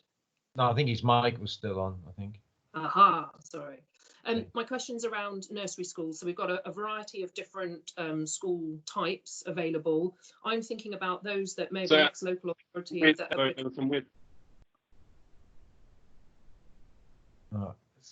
just carry on. I don't know.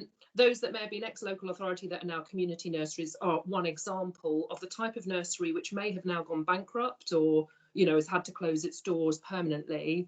And this question is kind of part now, part future, which is, do we have the capacity really, and what are we going to do when lockdown restrictions start coming off and more people start going to work and need those sorts of daycare facilities? That was one part of the question. The second part of the question relates to paid 2-, 3- and 4-year-old places, because a lot of those places do hold, you know, do take on those paid 2-, 3- and 4-year-old places. And with paid 2-year-olds in particular, that's a real indicator of those vulnerable families. So I just wonder, David, if you could tell us a bit more about that. Okay, thanks, David. Certainly. Thank you. It's a hugely important question, and Southwark is unusual in having 5 nursery schools. So if I tell you that Greater Manchester has 5 nursery schools, you can get a sense of how lucky we are as a borough of our size to have 5 nursery schools, and they are supporting some of our very vulnerable families. I know from visiting those schools, we have families travelling from all over the borough to get into those nursery schools because of the nature of the support and wraparound support.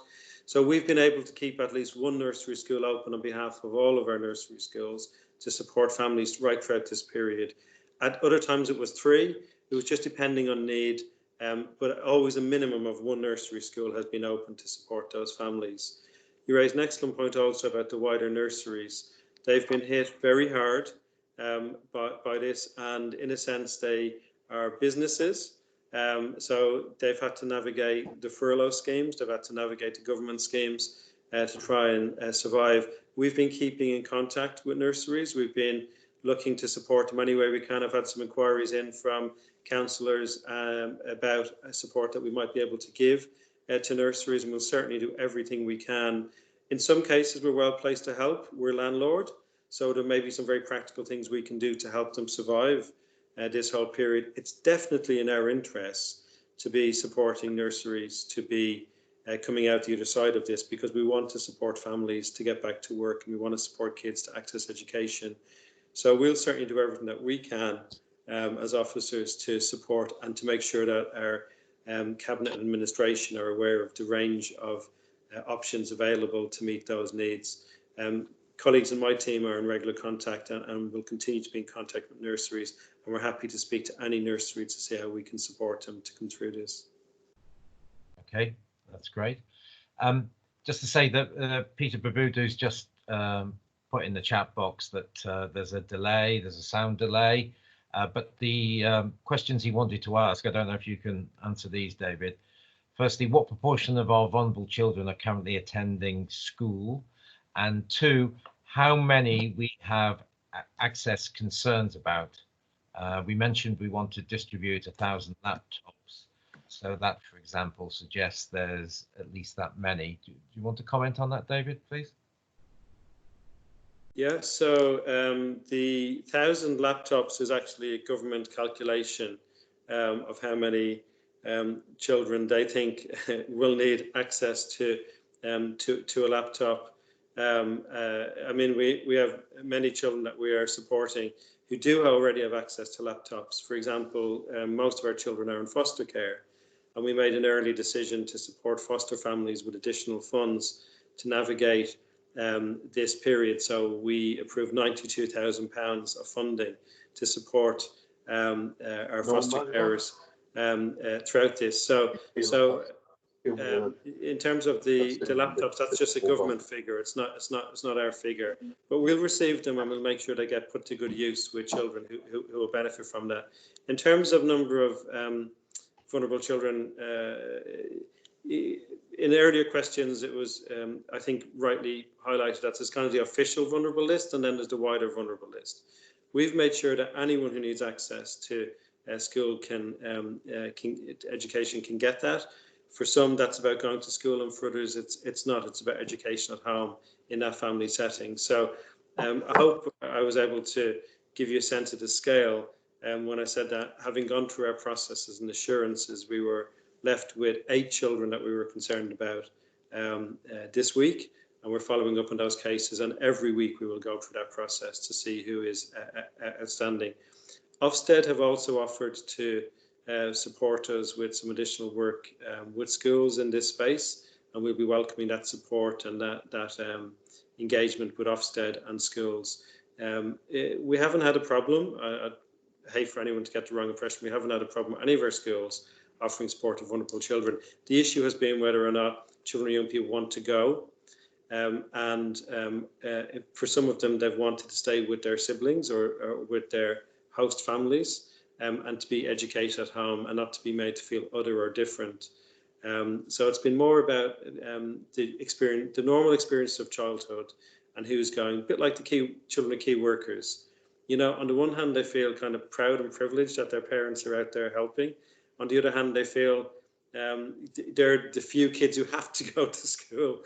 So what we've been doing is making sure that we're not missing any needs, and that we're working in ways that work for the kids, and we're supporting that to happen. But I have to say, with 3/4 of our schools open throughout this whole period, we haven't had any difficulty getting kids into school who want to be there and who we think really should be there. Great, thank you, David. Jason, you had a question? Ian, mindful of how much we need to get through, I'll park my question for now. You're very kind, Jason. Helen, was your questions answered? Well, sorry, was your question? Yes, yeah, my question was, it was on the financial sustainability of childcare provision, so it's been answered by from Humera. Thank you. Okay, let's children's homes. Leanne, you had a question on children's homes? Yeah, I've got a few questions actually. So my question around children's homes are what measures are we taking to ensure that children's homes are safe? And then in terms of foster caring, you mentioned that we're putting in extra provisions for foster carers. That's great.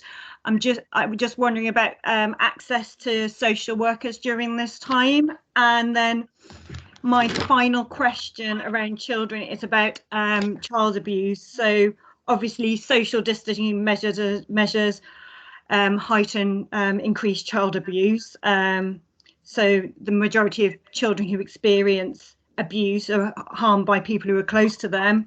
With schools closed, the majority of children are working from home. How are we ensuring that children are safe during this time? Thank you. Thank you very much indeed. So in terms of children's homes, we have very few children in children's homes. So of our entire population of children, at any one time, we have less than 30 children in children's homes. So the numbers are so small, we've been able to check in with them and check in with the providers to make sure that they're safe in these circumstances. So we've been looking at the staffing levels and the ratios of staffing to support and protect children. We've made sure that they've had PPE. We've been paying our care homes, both children's and adults, on plan to make sure they've got enough cash flow to keep things running. And anything that they've needed, we've offered to support them with. They're our children. They're caring for them in a children's home, but they're our children. We've also been working with some providers where we've secured access to some additional places if we need them. we haven't needed them. So, for example, the welfare secure estate was looking to release some young people early, but they haven't done that. So we made contingency plans, safe contingency plans in foster care and in care homes to make sure that if we had this movement of young people around the system, we could do that. But we've taken a very proactive approach, and numbers are so small that we can assure ourselves well on the children's homes. And I'd like to pay tribute to those staff for sticking by young people and supporting them through the emotional aspect of this as well, which has been quite scary. Not least of all when people are wearing masks. That changes the relationship for young people. So we've been incredibly sensitive about that. In terms of foster carers, we made sure to lobby for access to testing for foster carers, along with our own social workers. And we've been able to support and get access to testing. We support one of the reasons why we gave funding proactively at the very beginning to foster carers was we wanted to support the whole family to make sure that they had enough food, entertainment, that they could navigate this without any worries. So we provided a grant upfront, unconditionally, to support families throughout this period, and that was very, very well appreciated. And then we had enhanced support from our social work teams to make sure that if foster carers were self-isolating or there was a concern about a family, that we were there supporting them and doing that. We did have some challenges. Some young people were really not happy to be stuck at home, didn't want to comply with the lockdown. In a small number of cases, we had some breakdowns of foster placements and we had to make alternative arrangements, but that's the circumstances that young people found themselves in and wanting to see their friends and get out and about. But we were able to support most of our foster carers very effectively and very well throughout that. In terms of the social workers, most of our activity has been virtual, but we have been recording where we've seen a child. Seeing a child and being able to have a conversation is very, very important to us. And that has worked well where we've known the child and known the family circumstances. It's worked less well in new cases. And for example, last week we had 44 cases, new cases of child protection opened in the council. So in those cases, we have sent social workers out to see those children in situ because we have to assure ourselves. And for social workers, seeing the home, seeing the circumstances, being able to speak to the child one-on-one for the very reasons you said are absolutely critical. So we have had social workers working throughout the borough throughout these difficult weeks. And you're quite right, we've been paying attention to increased risk.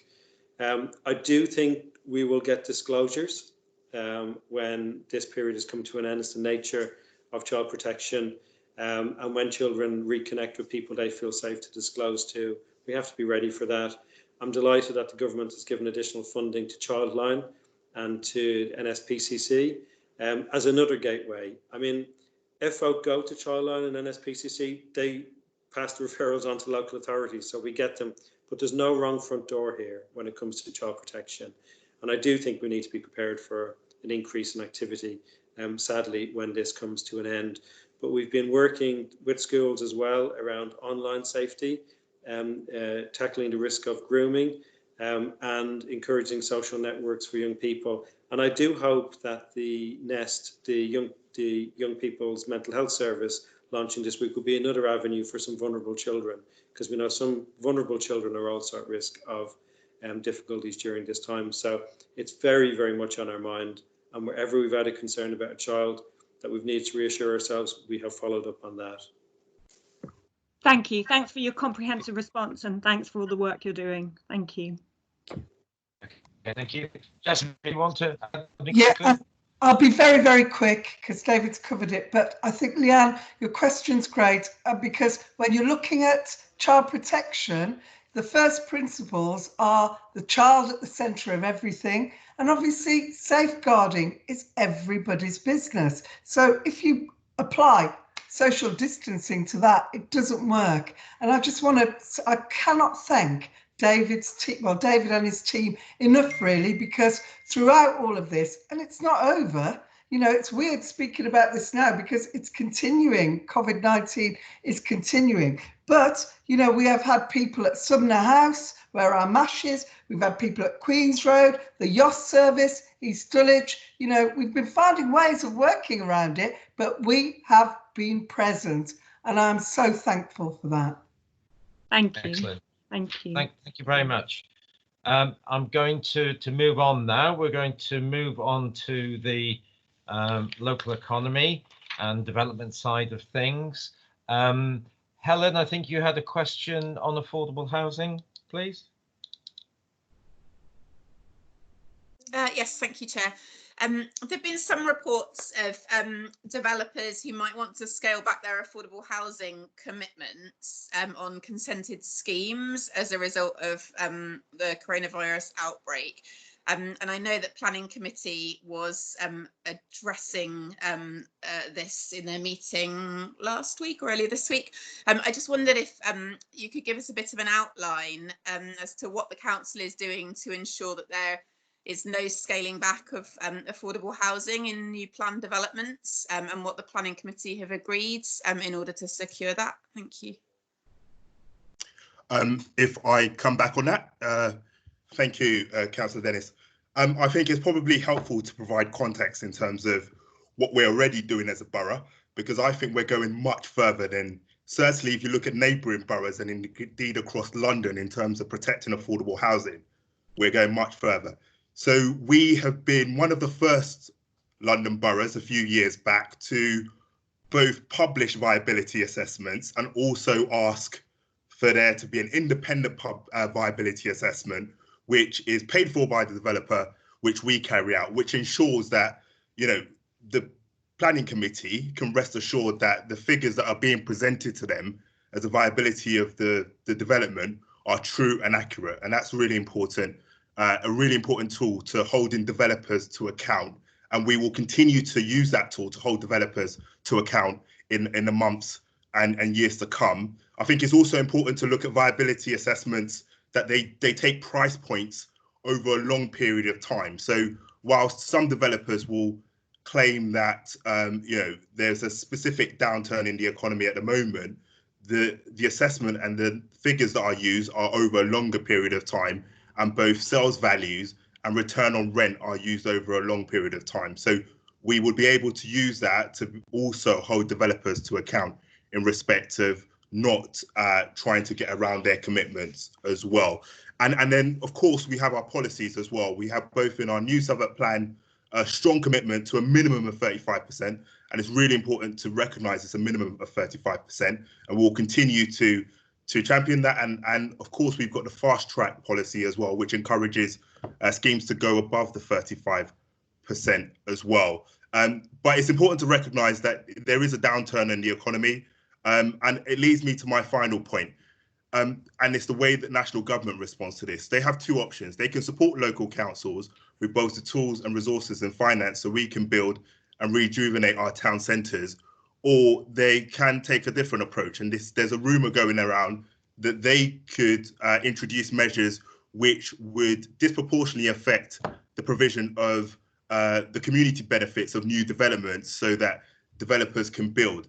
And so I'm joining other London regen leads across London to say to national government, if we are going to share the burden, we should share the burden across the piece, and we shouldn't compromise on affordable housing. We shouldn't compromise on the community benefits to see developments, and you should be able to support councils to invest in their town centres as well. So absolute priority is following through on a viability, ensuring that we follow through on our policy, and also applying pressure on national government as well. Thank you, Johnson. Is that okay, Helen? Can I just ask a quick follow-up? Sorry, just Yeah. so that I'm clear on the process though. So for consented schemes, if a developer does try to reopen the viability assessment, what is the actual process for that? Would that have to go back to planning committee? Yeah, so if a consented scheme, so that's gone through the process and it's a section 186 has been signed, it will be a fresh application. They could either follow through on their application, they could apply for a variation, which in most cases that would then trigger going back to planning committee, or they can, yeah, or they can make a fresh application, which will again go through to planning committee. So once Section 106 is signed and the scheme is implementable, then they either deliver on that scheme or go back to planning committee. Okay, thanks. Thanks. Thank you, Helen. Victor, you had a question? One of the issues that we're facing in Borough and Bankside is to do with large construction sites right now. Obviously, a lot of them are still operational, and that's generating a lot of noise for residents that are still, that are probably more of them stuck at home than there would be the case normally. We understand, obviously, getting the construction sector back will be crucial to reviving the national economy. But the Secretary of State may well look at implementing some flexibility around out of hours on construction sites. Our colleague Adele Morris has written to Robert Jenrick, the Secretary of State. Just to say that it should be up to local authorities to make that the sensitive case for what works in our area. I just wonder if that's a view that you share, or whoever wants to respond, and if you would feel able to back Councillor Morris up in that. Yeah, so able to respond to that. And I know Councillor Pollock, who leads on our council homes building programme, will have some thoughts in terms of our direct schemes as well. So when we were notified about the government guidelines in terms of construction, we sought to be proactive, and we put out a construction guideline and also required all of the developers on their strategic sites to bring forward safety plans as well, because the points you've just mentioned are really, really important in that, what we don't want to do, particularly if people are spending more and more time at home, is create nuisance as well. And we do want to rejuvenate the economy. We want to ensure that the jobs that are generated, the apprenticeships that are generated, which contribute to our local economy, we want to see those thrive, but we want to do so in a way that is sensible and appropriate to local neighbours. So as it happens, I just came across Councillor Dale Morris's petition. It sounds eminently sensible to have local authorities play a role. So, hopefully national government listens, and it's something that we will be making the case as well. Thanks, Johnson. I wouldn't expect anything else from Councillor Morris. Yes, thank you. Now, is Mr. Pollock in the room, or is he? Yes, I'm here. There he is. Jolly good. I can add just a little bit more onto that, Victor. I've also had a quick look at the petition as well, and it does seem sensible. I don't think that the national guidance is compelling builders to, in a blanket fashion, to get back on site in any kind of uniform way. We were very quick off the mark as the lockdown restrictions were coming into place to make sure that there was guidance going to our contractors working on council home schemes to do not just have to have later start times, but also to stagger their breaks and their shifts, to reduce the volume and speed of site activity where necessary, to expand welfare facilities, to reconfigure the entry and exit points where necessary. Also, that it was absolutely possible that social distancing could be observed at a whole variety of different stages of the construction process as well. And we get regular pictures coming back and method statements coming back from contractors to ensure that that is the case. But we feed back a lot of what we're seeing and some of the challenges that we're seeing on our construction sites for new council homes, albeit smaller sites for the most part, up into the Construction Leadership Council, who issue the site operating guidance that is used for all builders at present. But I would just underscore what Johnson said as well in relation to the importance of construction and development to the economy. We saw in 2008 and 2009, the financial crash, construction was the first to fall of the key sectors in the economy, and it was the last to recover. And obviously we know how extensive the supply chains, the multipliers, the number of jobs there are attached to that. So there is, of course, a balance to strike. And I know there's a lot of construction going on in your ward, so we should keep the dialogue going. But the petition that you've put together seems sensible. Thank you. I think Michael wants to come in quickly. Very quickly, thank you, Chair.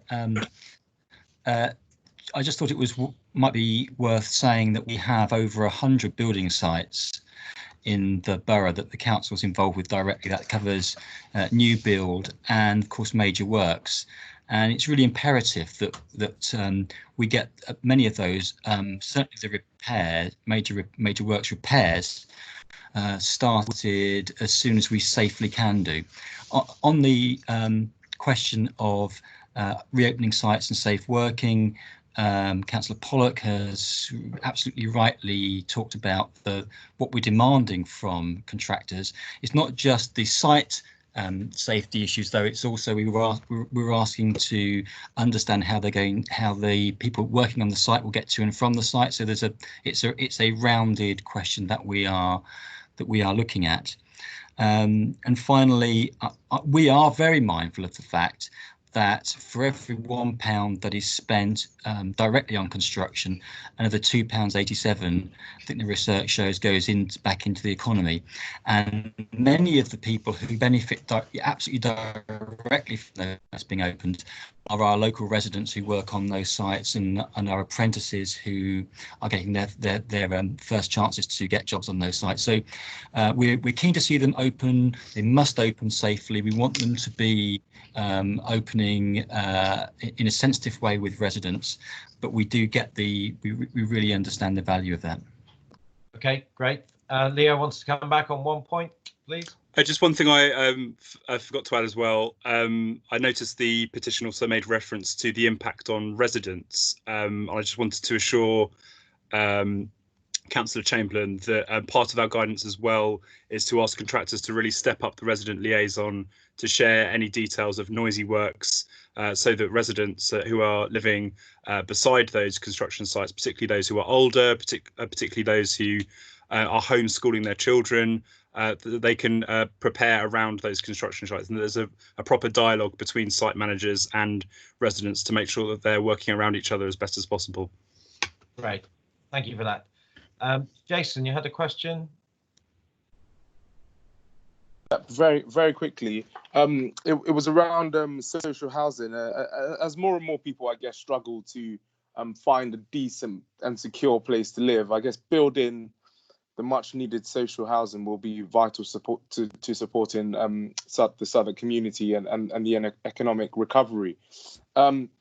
And I know that there's been a lot of discussions about the role of housing associations and that they will be playing in supplying new homes in London and more specifically in Southwark. And I was just interested in hearing your thoughts on any discussions you may have had with housing associations. Yeah. Could I come in on that? And I'm sure Leo also has thoughts. Yeah, housing associations play a role in respect of delivering social housing, and I think as a council, our number one priority is our new council homes programme, and I'm sure Councillor Pollock will talk about that. But we are quite aware that the housing economy as it stands, we can't deliver on all of the social housing that our residents need at the moment. And what we're looking to do, and I'll give an example on the Oakett Road, is how are we working with housing associations to deliver and see new social homes built and built quickly. So if you think about the quantum of homes approved on the Oakett Road, we have seen for example, Ruby Triangle, we've seen in addition of 1,152 homes consented, and that's 40.5% affordable homes with 25% of the total of that 1,152 being social. And if you look at all of the G15 across the Oakett Road, they have contributed a significant amount in the region of 1,157 affordable homes, with the vast majority being social. So there is definitely a role that the housing associations are playing in the borough. And if you think about some of our long-established housing associations, such as Peabody, who have played a role in the borough for a number of years, we would hope to build on those relationships in the years to come. However, we do know that there are some challenges within the sector, and they would admit themselves that there are key challenges both in respect to management and also how they're ensuring they don't lose sight of their mission as well. And so it's an active discussion we're always having with them, and we're committed to working with them as long as we share that ambition to build generally affordable homes and more social homes. Thank you, Johnson. Humera, you had a question on local business? Yeah, it was just a more general question. So many businesses are struggling, and we've got lots of anxious local business owners. And I appreciate all that the council is doing with some of the funding and help and support. But I understand, in listening on the cabinet meeting on Tuesday, that we've been really oversubscribed for Business Hardship Fund and a number of others. So I'm just wondering, what is the council thought process about, especially, you know, businesses, especially as we come out of lockdown, and what the impact might be, one, to our own income and rents, or so just taxes in general, two, actually what that impact is on our communities if businesses are going to start to fold, and what can the council be thinking about at this time? Okay, before I ask somebody to come in on that, is Peter, is your line still dodgy, Peter Babudu, or are you okay now? I hope it's okay. Can you hear me? I might just turn off my video. Okay. You can ask a question now then, so we take yeah, great, thanks, Chair. And it ties quite closely. So just the line into Humera's, I had a question just around our view in terms of like volume of expected closures. But I also wanted to ask a question just on business support and how confident we were that kind of the great support activity we have been doing is getting to the various kind of communities of Southwark. I'm particularly aware of the likely impact of the crisis on like BAME-led businesses and beyond. And that's both a combination of how confident we are on the Southwark-based scheme that we did for people ineligible for business support grants, but also the kind of core grants going for people receiving business rates relief. Just as I know that some councils have struggled with long waiting lists on this, so how we're doing, how confident we are we're getting support to our businesses. Thank you, Peter. Who's going to respond to this, please? Chair, I can come on this first, and then Vicky can come in on the finance side of things in terms of the support grants. Yes, I think, you know, there is a risk, and it's inevitable, unfortunately, that we're heading into a very great depression. The economy is going to contract significantly, and with that, there will be businesses that will no longer be with us. I just think that's really inevitable. However, we're looking at what we can do to help and support in whatever way we can. Meeting regularly with the bids, because they, I think, need to be part of that recovery.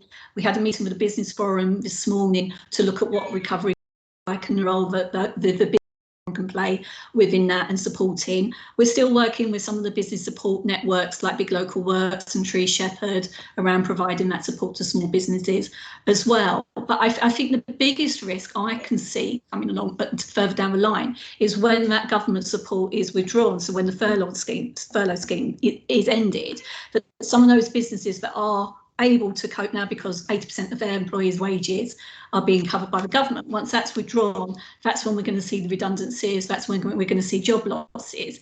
And I know the ONS have predicted that across the country there'll be around 2 million job losses around that. So it's going to be massive. It's going to hit Southwark really hard, and it's going to hit our poorer communities harder, because it's going to be the low paid jobs that tend to go around that. So there is a massive worry I have around this. I'm also really worried about apprenticeships as well, because again, the lower level apprenticeships, you know, people will not, if people are laying off employees, they're not going to want to start taking on apprentices as well, and there's going to be a risk around that. So all the work we've done as a borough in the last 10 years, but also the work that London has done in the last 10 years to actually build up that, you know, a really good apprenticeship network and actually really focus on, you know, on jobs and employment, is really at risk around that. So I think, you know, what we're doing is we have got an eye to recovery. We need to look at what that recovery will look like. Will it be a sustained recovery, or will it be a stop-start recovery as well? So, you know, there's lots of different factors around that. So, you know, I think there are so many unknowns at the moment. And to be honest, Councillor Babudu, I personally would welcome maybe your commission to look at what that recovery could look like at a future meeting, because I think it's so important, because it's not just for businesses, it's for people who rely on them, because if we haven't got the confidence in the public to actually go out and use businesses as well, there's a whole wealth, it's like peeling an onion, there's so many different layers to this on that. So, you know, any scrutiny, sort of dedicate scrutiny on that would be, I personally would welcome that. And I'll hand over to Vicky, though, for the finance side of things. Thank you. Yeah, I don't know whether if I just quickly touch on some of the stats. Sorry, the cat, having been in the garden for the past 2 hours, has now decided this is the moment to sit here. So apologies for that. Yeah. Yes, sorry. So just in terms of what we're doing versus what the government's doing, I think what we're doing is really, really important. But I think in terms of looking at the money that's coming through, the lion's share of this is from the government.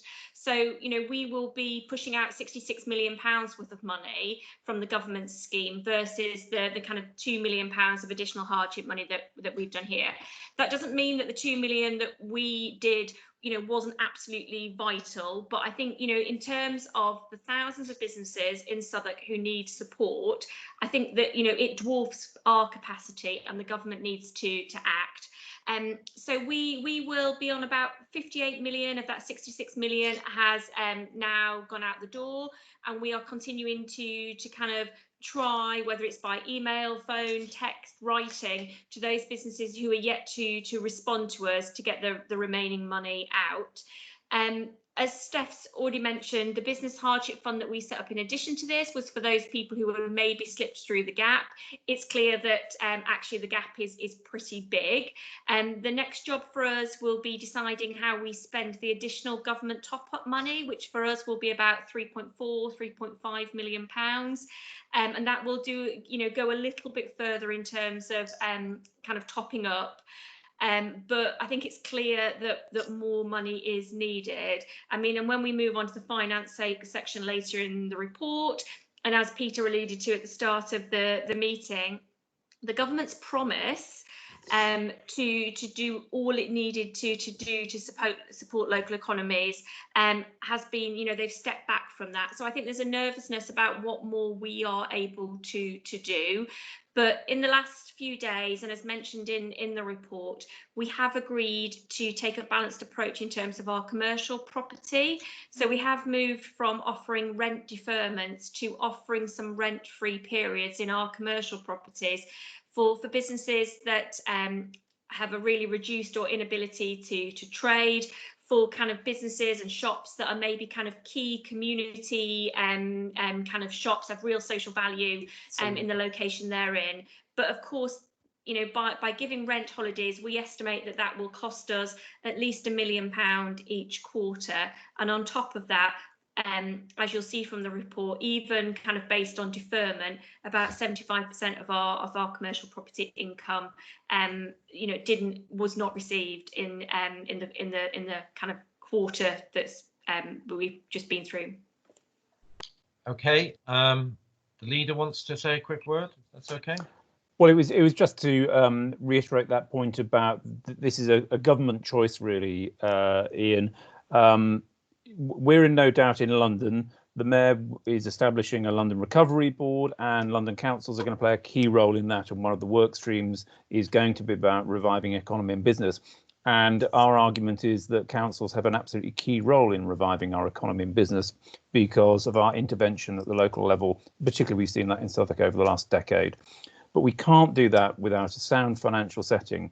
And so if government wants to see the economy back up and running as quickly as possible, they have to ensure that we're on that sound financial setting. So it's a choice for government, and we're going to carry on making that case and making that argument. And we're well placed to do it. You know, we're united across London, united with the Mayor to make that case. We'll carry on making it. Okay, great. Thank you very much. Can we move on to the environment section, please? Leanne, do you have a question on the environment? Yes, I do. Thank you. Yeah. So since lockdown, we've seen many more people cycling and walking, and evidence suggests that pollution levels are down and wildlife's thriving. How can we make sure that we continue to reduce air pollution in the borough and improve our biodiversity going forward? And that's a question for Richard. Thank you. Thank you. Well, first of all, people may well have noticed that on Friday we've started putting in place interventions in the streets to improve social distancing. So we've reviewed the situation in both Rye Lane and Walworth Road, and we've made interventions there to improve space there. Clearly, I think Councillor Werner identifies a real risk that as the lockdown winds down and people start using transport more often, there's a real risk they're not going to use public transport. And indeed, we know that TfL don't have the capacity to return to that. And so what we don't want to do is see people decide to shift from public transport to cars. So we need to make sure that we've got more interventions to enable active travel. We will be, I said on at Cabinet, hopefully we were going to have the information up by now. We haven't got it quite up, but I'm hoping it will be up this evening. Details about what more we're going to do in terms of this work and helping active travel, along with the opportunity for members of the public to identify locations that we think we ought to investigate for further interventions as well. So hopefully that will be up later this evening. The wording's all been agreed, but we needed to get a web form signed off for those submissions. So we're also discussing with TfL what more can be done. TfL have made an announcement this week about their plans. They've to contact the council yet to get that all lined up and to communicate with us clearly about what we can do, but we're hoping to work with TfL as well to ensure that we can do more to promote active travel. And hopefully some of those in the north of the borough will have noticed that a bit more of cycle way 4 has been opened up this week. So the section immediately west of West Lane, which was closed until this week, I believe, has now been opened up, albeit there's still quite a lot more work that needs to be done until it's completed. Thanks, Richard. Right. I think people are really getting used to the cleaner air in London, not clean, but cleaner air in London.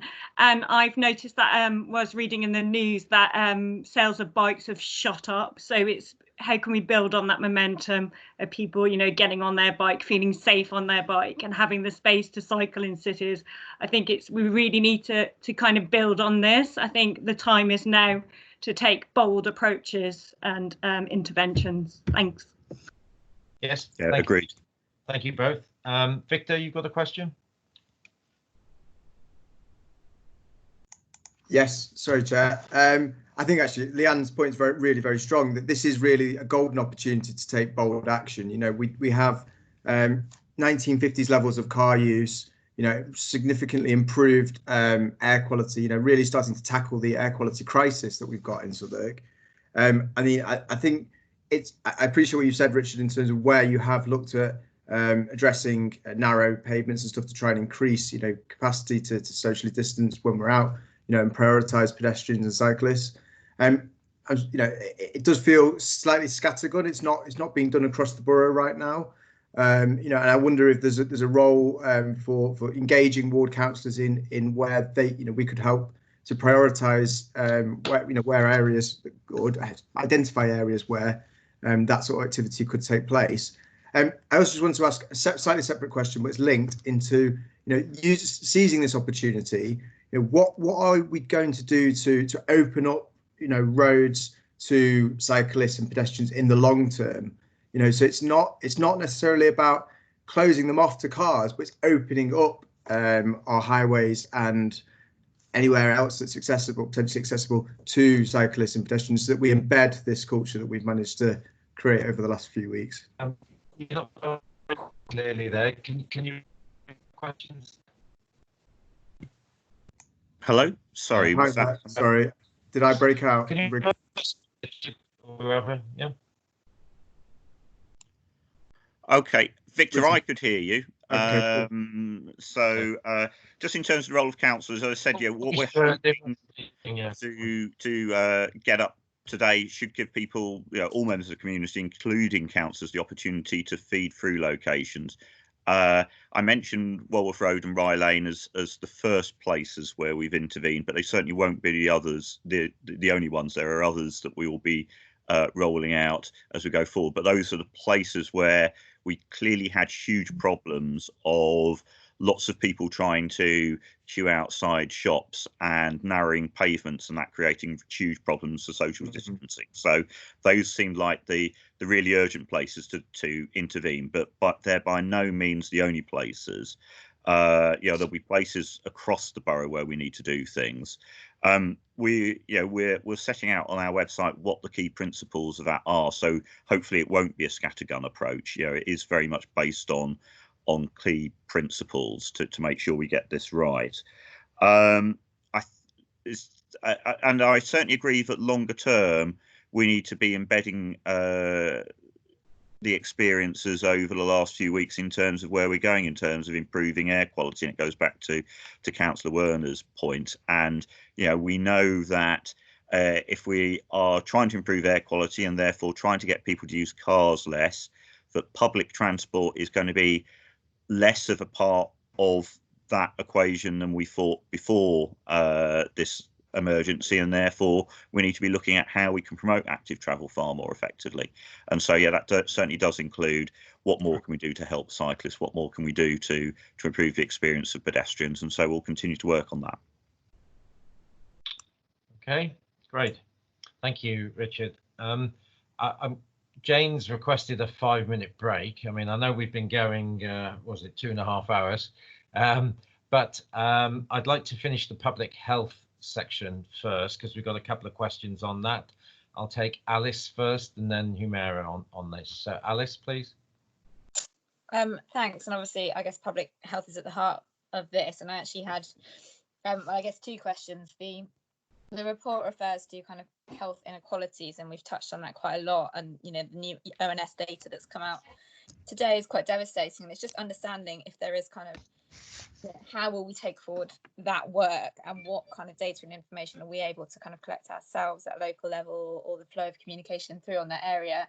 And then my second question, and I'm on the Council of Governors for Guy's and St Thomas Trust, almost came up at the meeting last week, was definitely a clear message about what is the impact on other areas of public health in terms of people not seeking treatment for underlying health issues, new health issues, etc.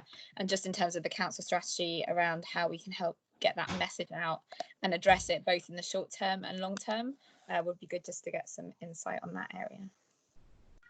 Okay, thanks.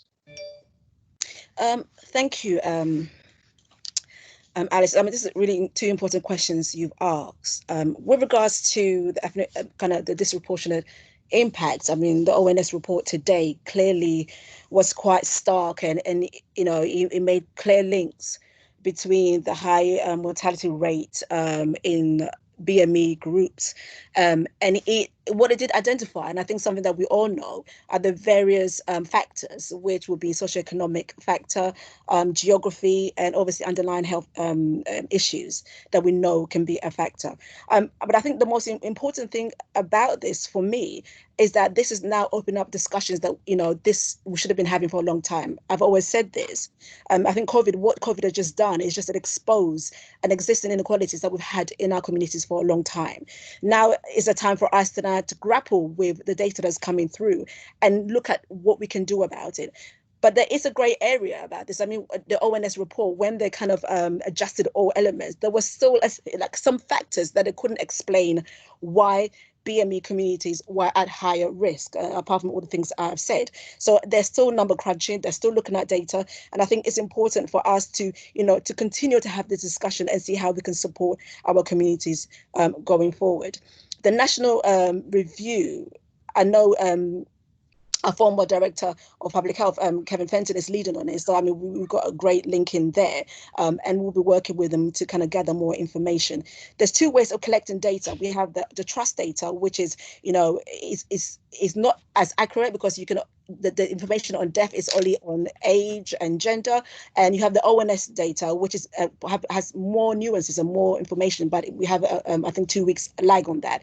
So it's making sure that we have enough information to be able to kind of formulate some kind of response to it going forward. But as I've said, it's complex. There's a number of factors to it, and we will, as more information comes in, we'll kind of deal with it going forward. I mean, you asked another question about the impact on health, and I think we've all recognised that COVID has caused a massive impact on some services. I mean, there's some frontline services, for example, sexual screening or some kind of immunization work that had to be drawn back. And we've been discussing it with officers about how do we then, when we go post-COVID, how do we start scaling up on the work that we've had to kind of reduce in the past. There's also been some data that people have been reluctant to go into hospital to get checkups. So it's, for us, it's like a ticking time bomb. What is going to emerge after lockdown? Are we going to have a number of people who have been suffering quietly at home with ailments that they've been too afraid to come out? What are we going to be dealing with post-COVID? And it's something that we just have to monitor going forward. But there is definitely going to be an impact. I'm sure you've seen the government campaign on We Are Open, just encouraging people to start, contacting health professionals, contacting the GP and getting seen to. But it's something that we don't have the information now, but it is only after COVID that we will see the full impact of our health in the community. And I'm not sure whether you want to add something to that, Jin. Yes. Hello, hi.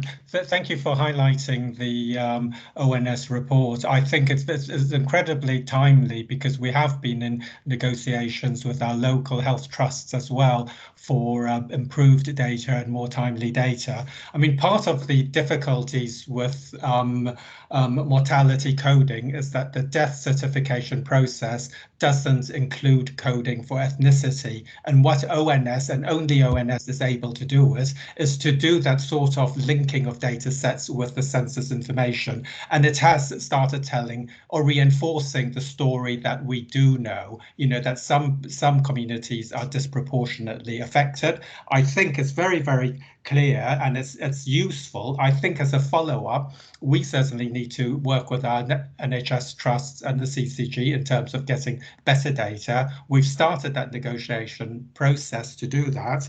And then Evelyn's highlighted a number of things. I suppose I would only just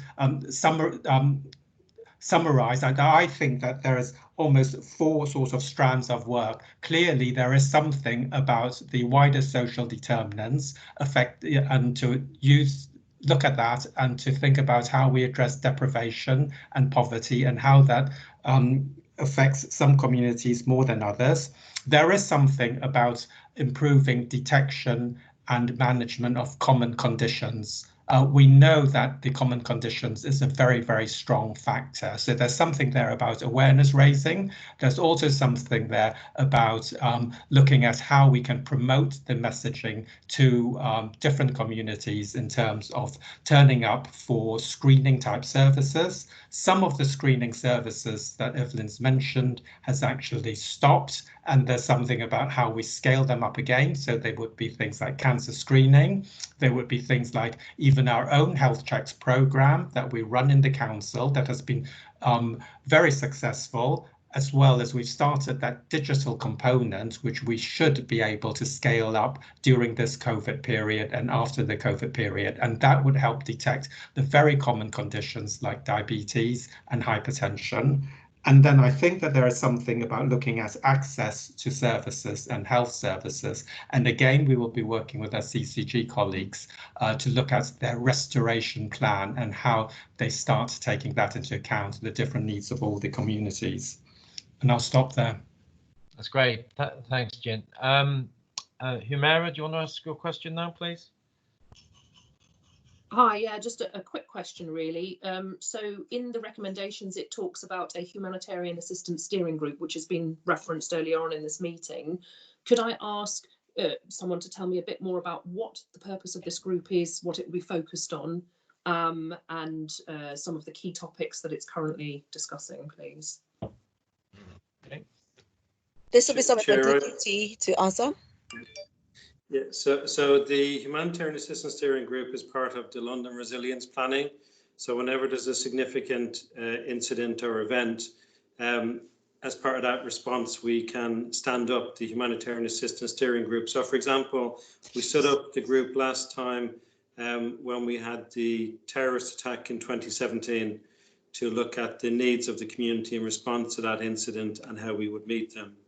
It's constituted under the London Resilience plans, and the DAS, the Director of Adult Social Services in the borough, chairs the Humanitarian Assistance Steering Group, and has a list of the key partners then who will participate in that working group, and it continues for quite some time.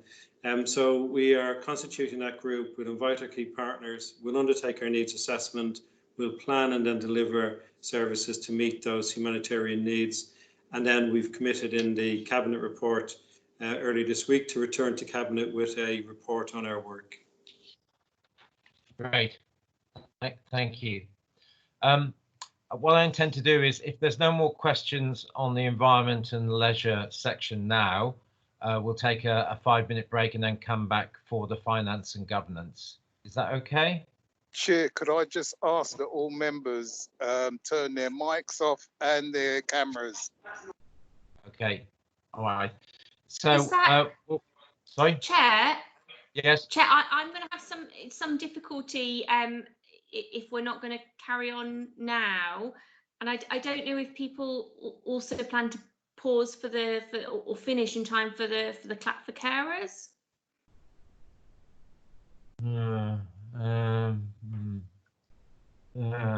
Well, I'll have to try. No, it's fine.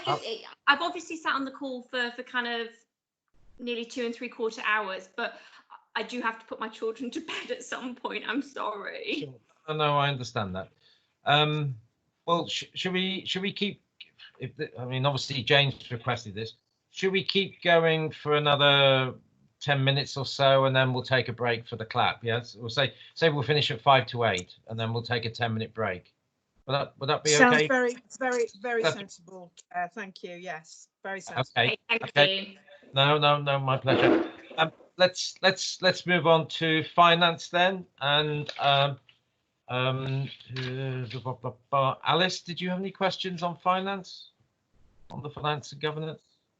I mean, I think we've all got lots of questions on the finance, and I guess it's very difficult to kind of make predictions, and I think I might get my figures wrong now, but the general fund shortfall of about, was it 45 million in it? I guess it's just trying to understand what is, from what we said earlier about obviously the messaging from the government is changing quite regularly in terms of the level of support, and just understanding how we're kind of, if we can do any kind of forecasting around what is the kind of, the bare minimum we might need from government in the future. And it was just understanding, I guess, how we're trying to do forecasting and thinking about the risk and the mitigation strategies around that, which I know you've done a lot of work on, but it would just be useful to understand that across the piece in a bit more detail. Thank you. So do you want us to go now, Chair? Or yes, please. Yes, far away.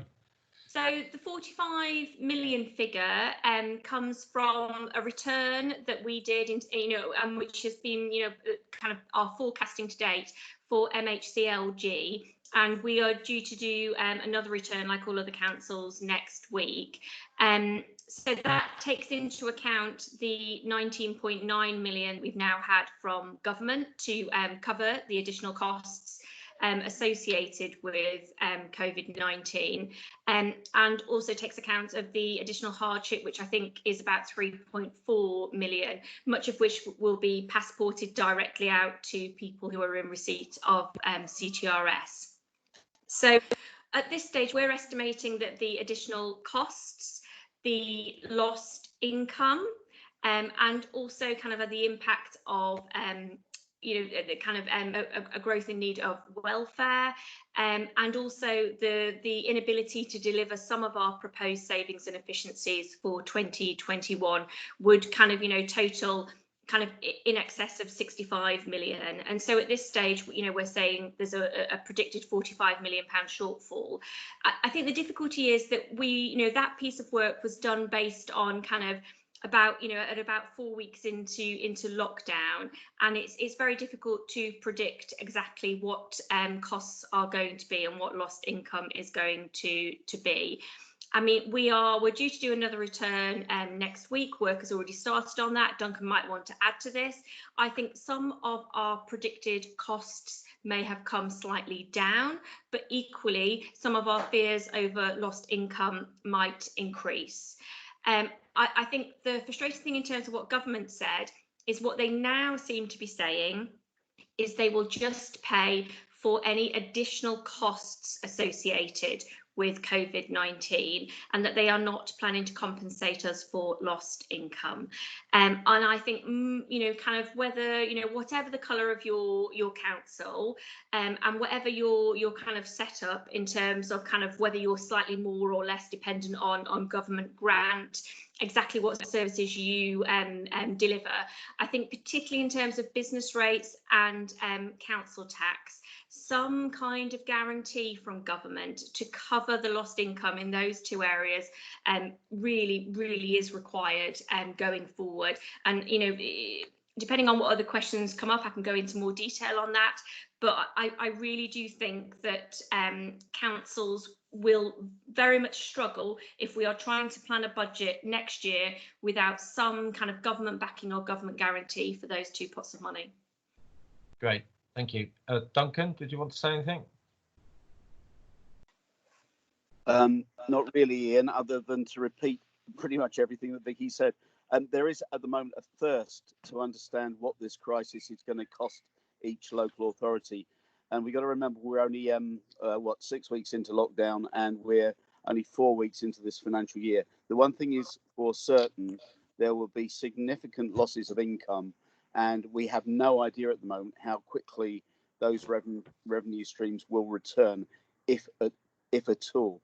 And that is from both a business perspective and from a resident's perspective. In terms of the cost of services, we have to throw resources at the problem at the moment. We can't just not react. So we're very much taking a light touch on counting the costs, but there will be some.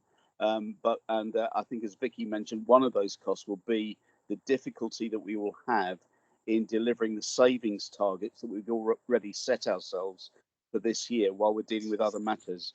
So this is a big financial problem for local government, and we are entirely reliant in the first instance to ensure that all of our lost revenue as a result of shutting down the economy and the increase in costs by way of providing safety for people is reimbursed.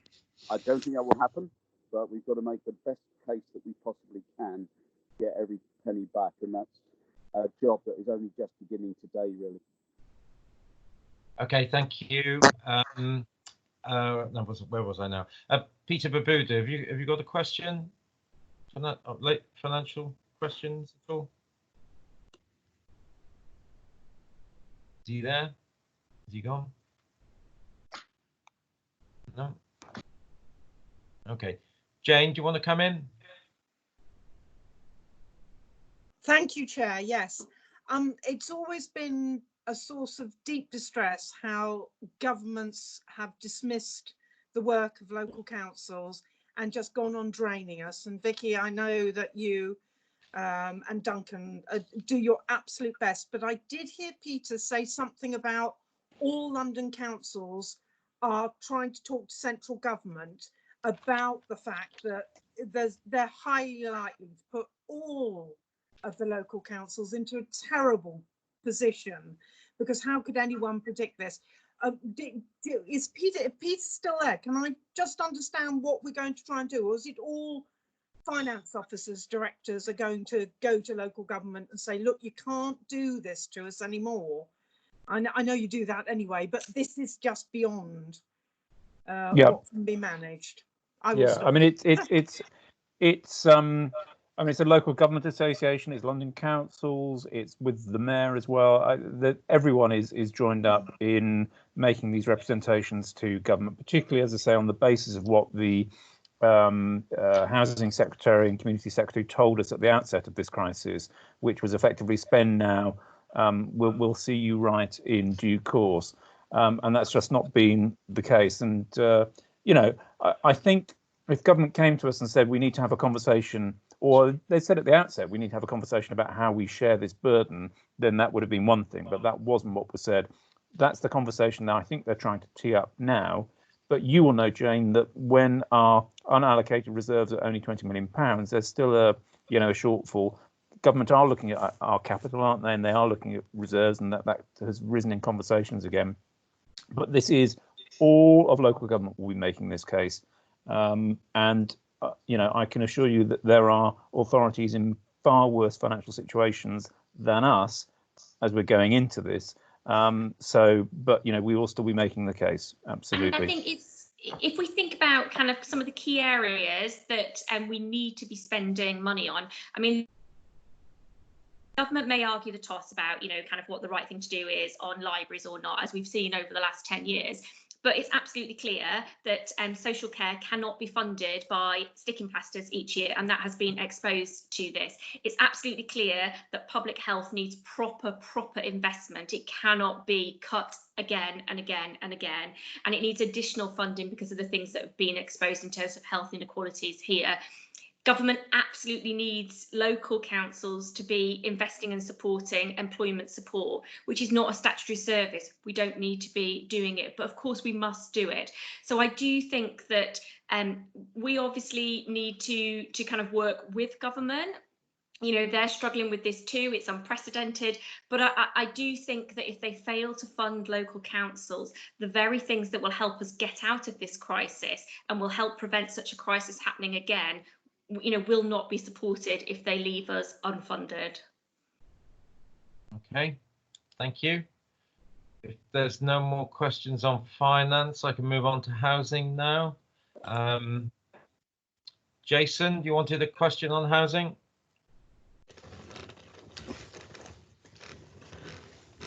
Yes. My question very quickly was in regards to no recourse to public funds. We've done amazing work in ensuring that we house those who are rough sleepers and homeless, of which 69% of those have been those with no recourse to public funds. One thing I would hate, and I'm sure we would hate, is to be put in the dire constraint of having to ask those who have no recourse to public funds to leave the homes in which we've kindly housed them in, because of the fact that they have no recourse to public funds and therefore are unable to access things such as benefits in order to pay rent, because of course we won't be able to pay for their accommodation in perpetuity. So my question was, what we were doing to ensure that we were holding government to account to ensure that proper protection was given to those who have no recourse to public funds, many of those of which we have housed over the past few weeks. Thank you. Thanks, Jason. It's a really important question, as you say. 69% of the people, rough sleepers that we've housed since the beginning of April have been people who've got no recourse to public funds. Right now, we're paying not just for their accommodation, but we're paying for their food and other essential supplies for them. Obviously, it's essential to do that. And like you say, we want to make sure that nobody ends up back on the streets and that people are in for good as a result of this crisis. And in fact, even more so that we maintain having no one in our streets going forward.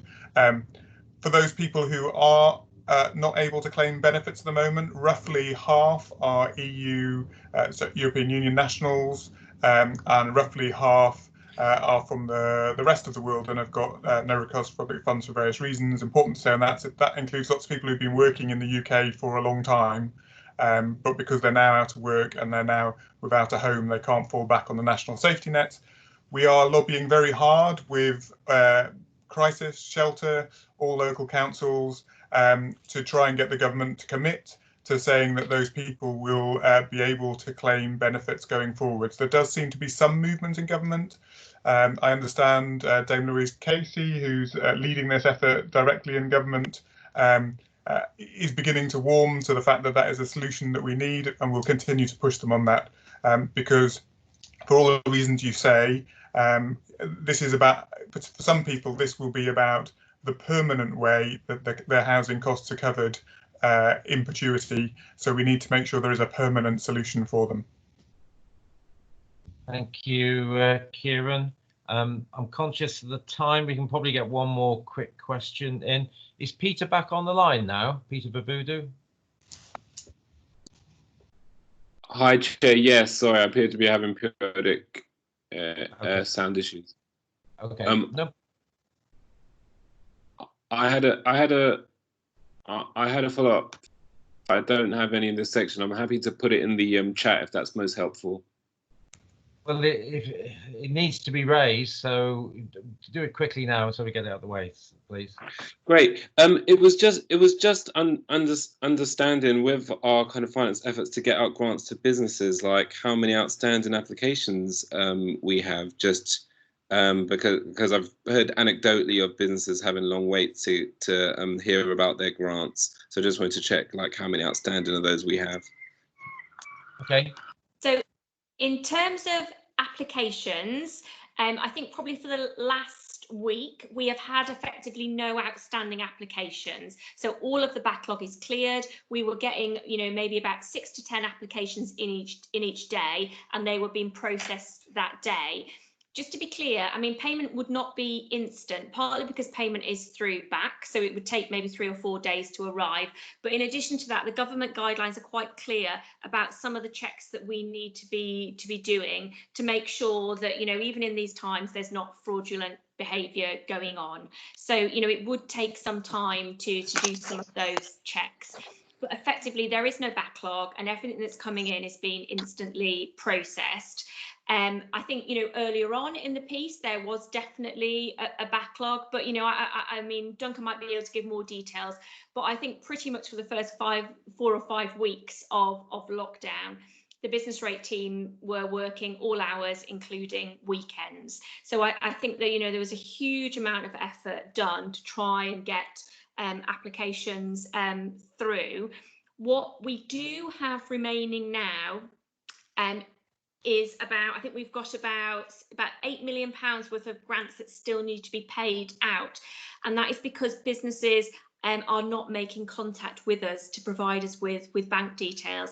We are texting them, we are writing to them, we are phoning them, and we will continue to do so. I think our fear is that not only will we not be able to do checks if we issue a check to them, but in addition, there is the risk that we will be sending out a cheque for £10,000 or £25,000 to a business premises which might not actually currently be in occupation, so actually might not help the business in need.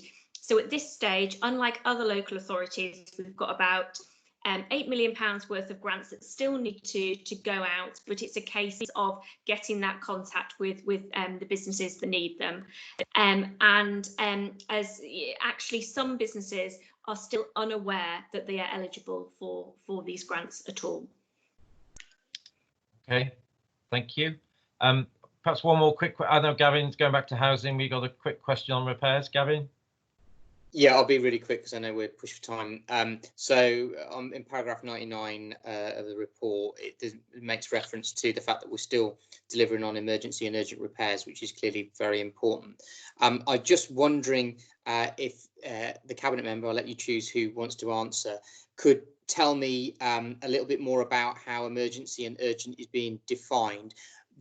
What lies behind my question is that there may well be people who've got some issue in their homes, something to do perhaps with the plumbing or whatever. It can actually have a really significant impact on their quality of life, even though we wouldn't ordinarily treat it as an urgent repair. But in the lockdown, it becomes more important. So if someone could give me an answer to that, if not now, because I haven't forewarned you about it, then afterwards, I'd really appreciate it. Thank you. Happy to answer that one. Gavin, so I mean, we have specifically set down policies that cover what normally is an urgent and emergency repair, and that obviously includes things like water pouring through the ceiling, no heating, etc. But definitely under these circumstances, the officers in the call centre have also been working to look at doing things that don't fall into those categories that are clearly an emergency for that person. So we have applied some discretion where we can to get things done where clearly there's a really profound impact on someone of something that isn't technically an emergency or urgent repair. That's really helpful, thanks. Okay, thank you for that. I suggest now we take a 10-minute break. We come back at 8:05. and we'll finish off the housing modernisation section, which includes community safety as well. So thank you for your patience and perseverance. It's much appreciated. So I'll see you again at 8:05. Thank you. And remember to switch off your mics and your video, please. Thank you.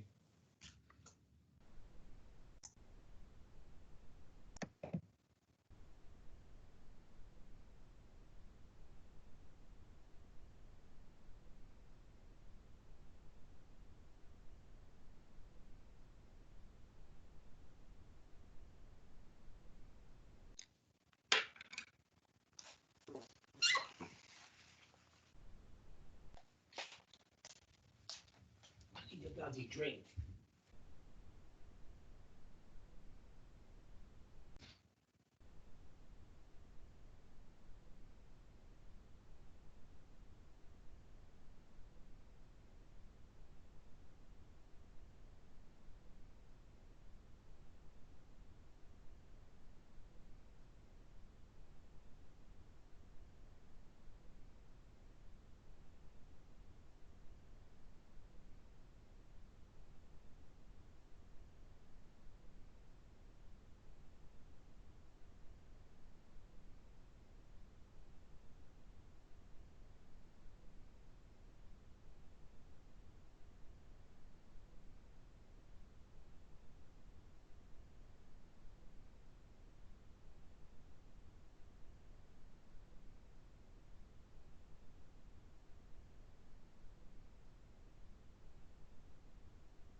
back, Gavin? You're right, Ian.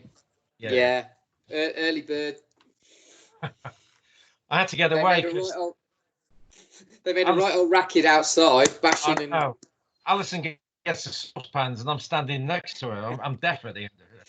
The kids, Matthew and Ida, both had saucepans. It was a good show from Ivydale Road tonight, I have to say. Yeah. There was loads of people out down Barford Road tonight. Yeah, it was really good.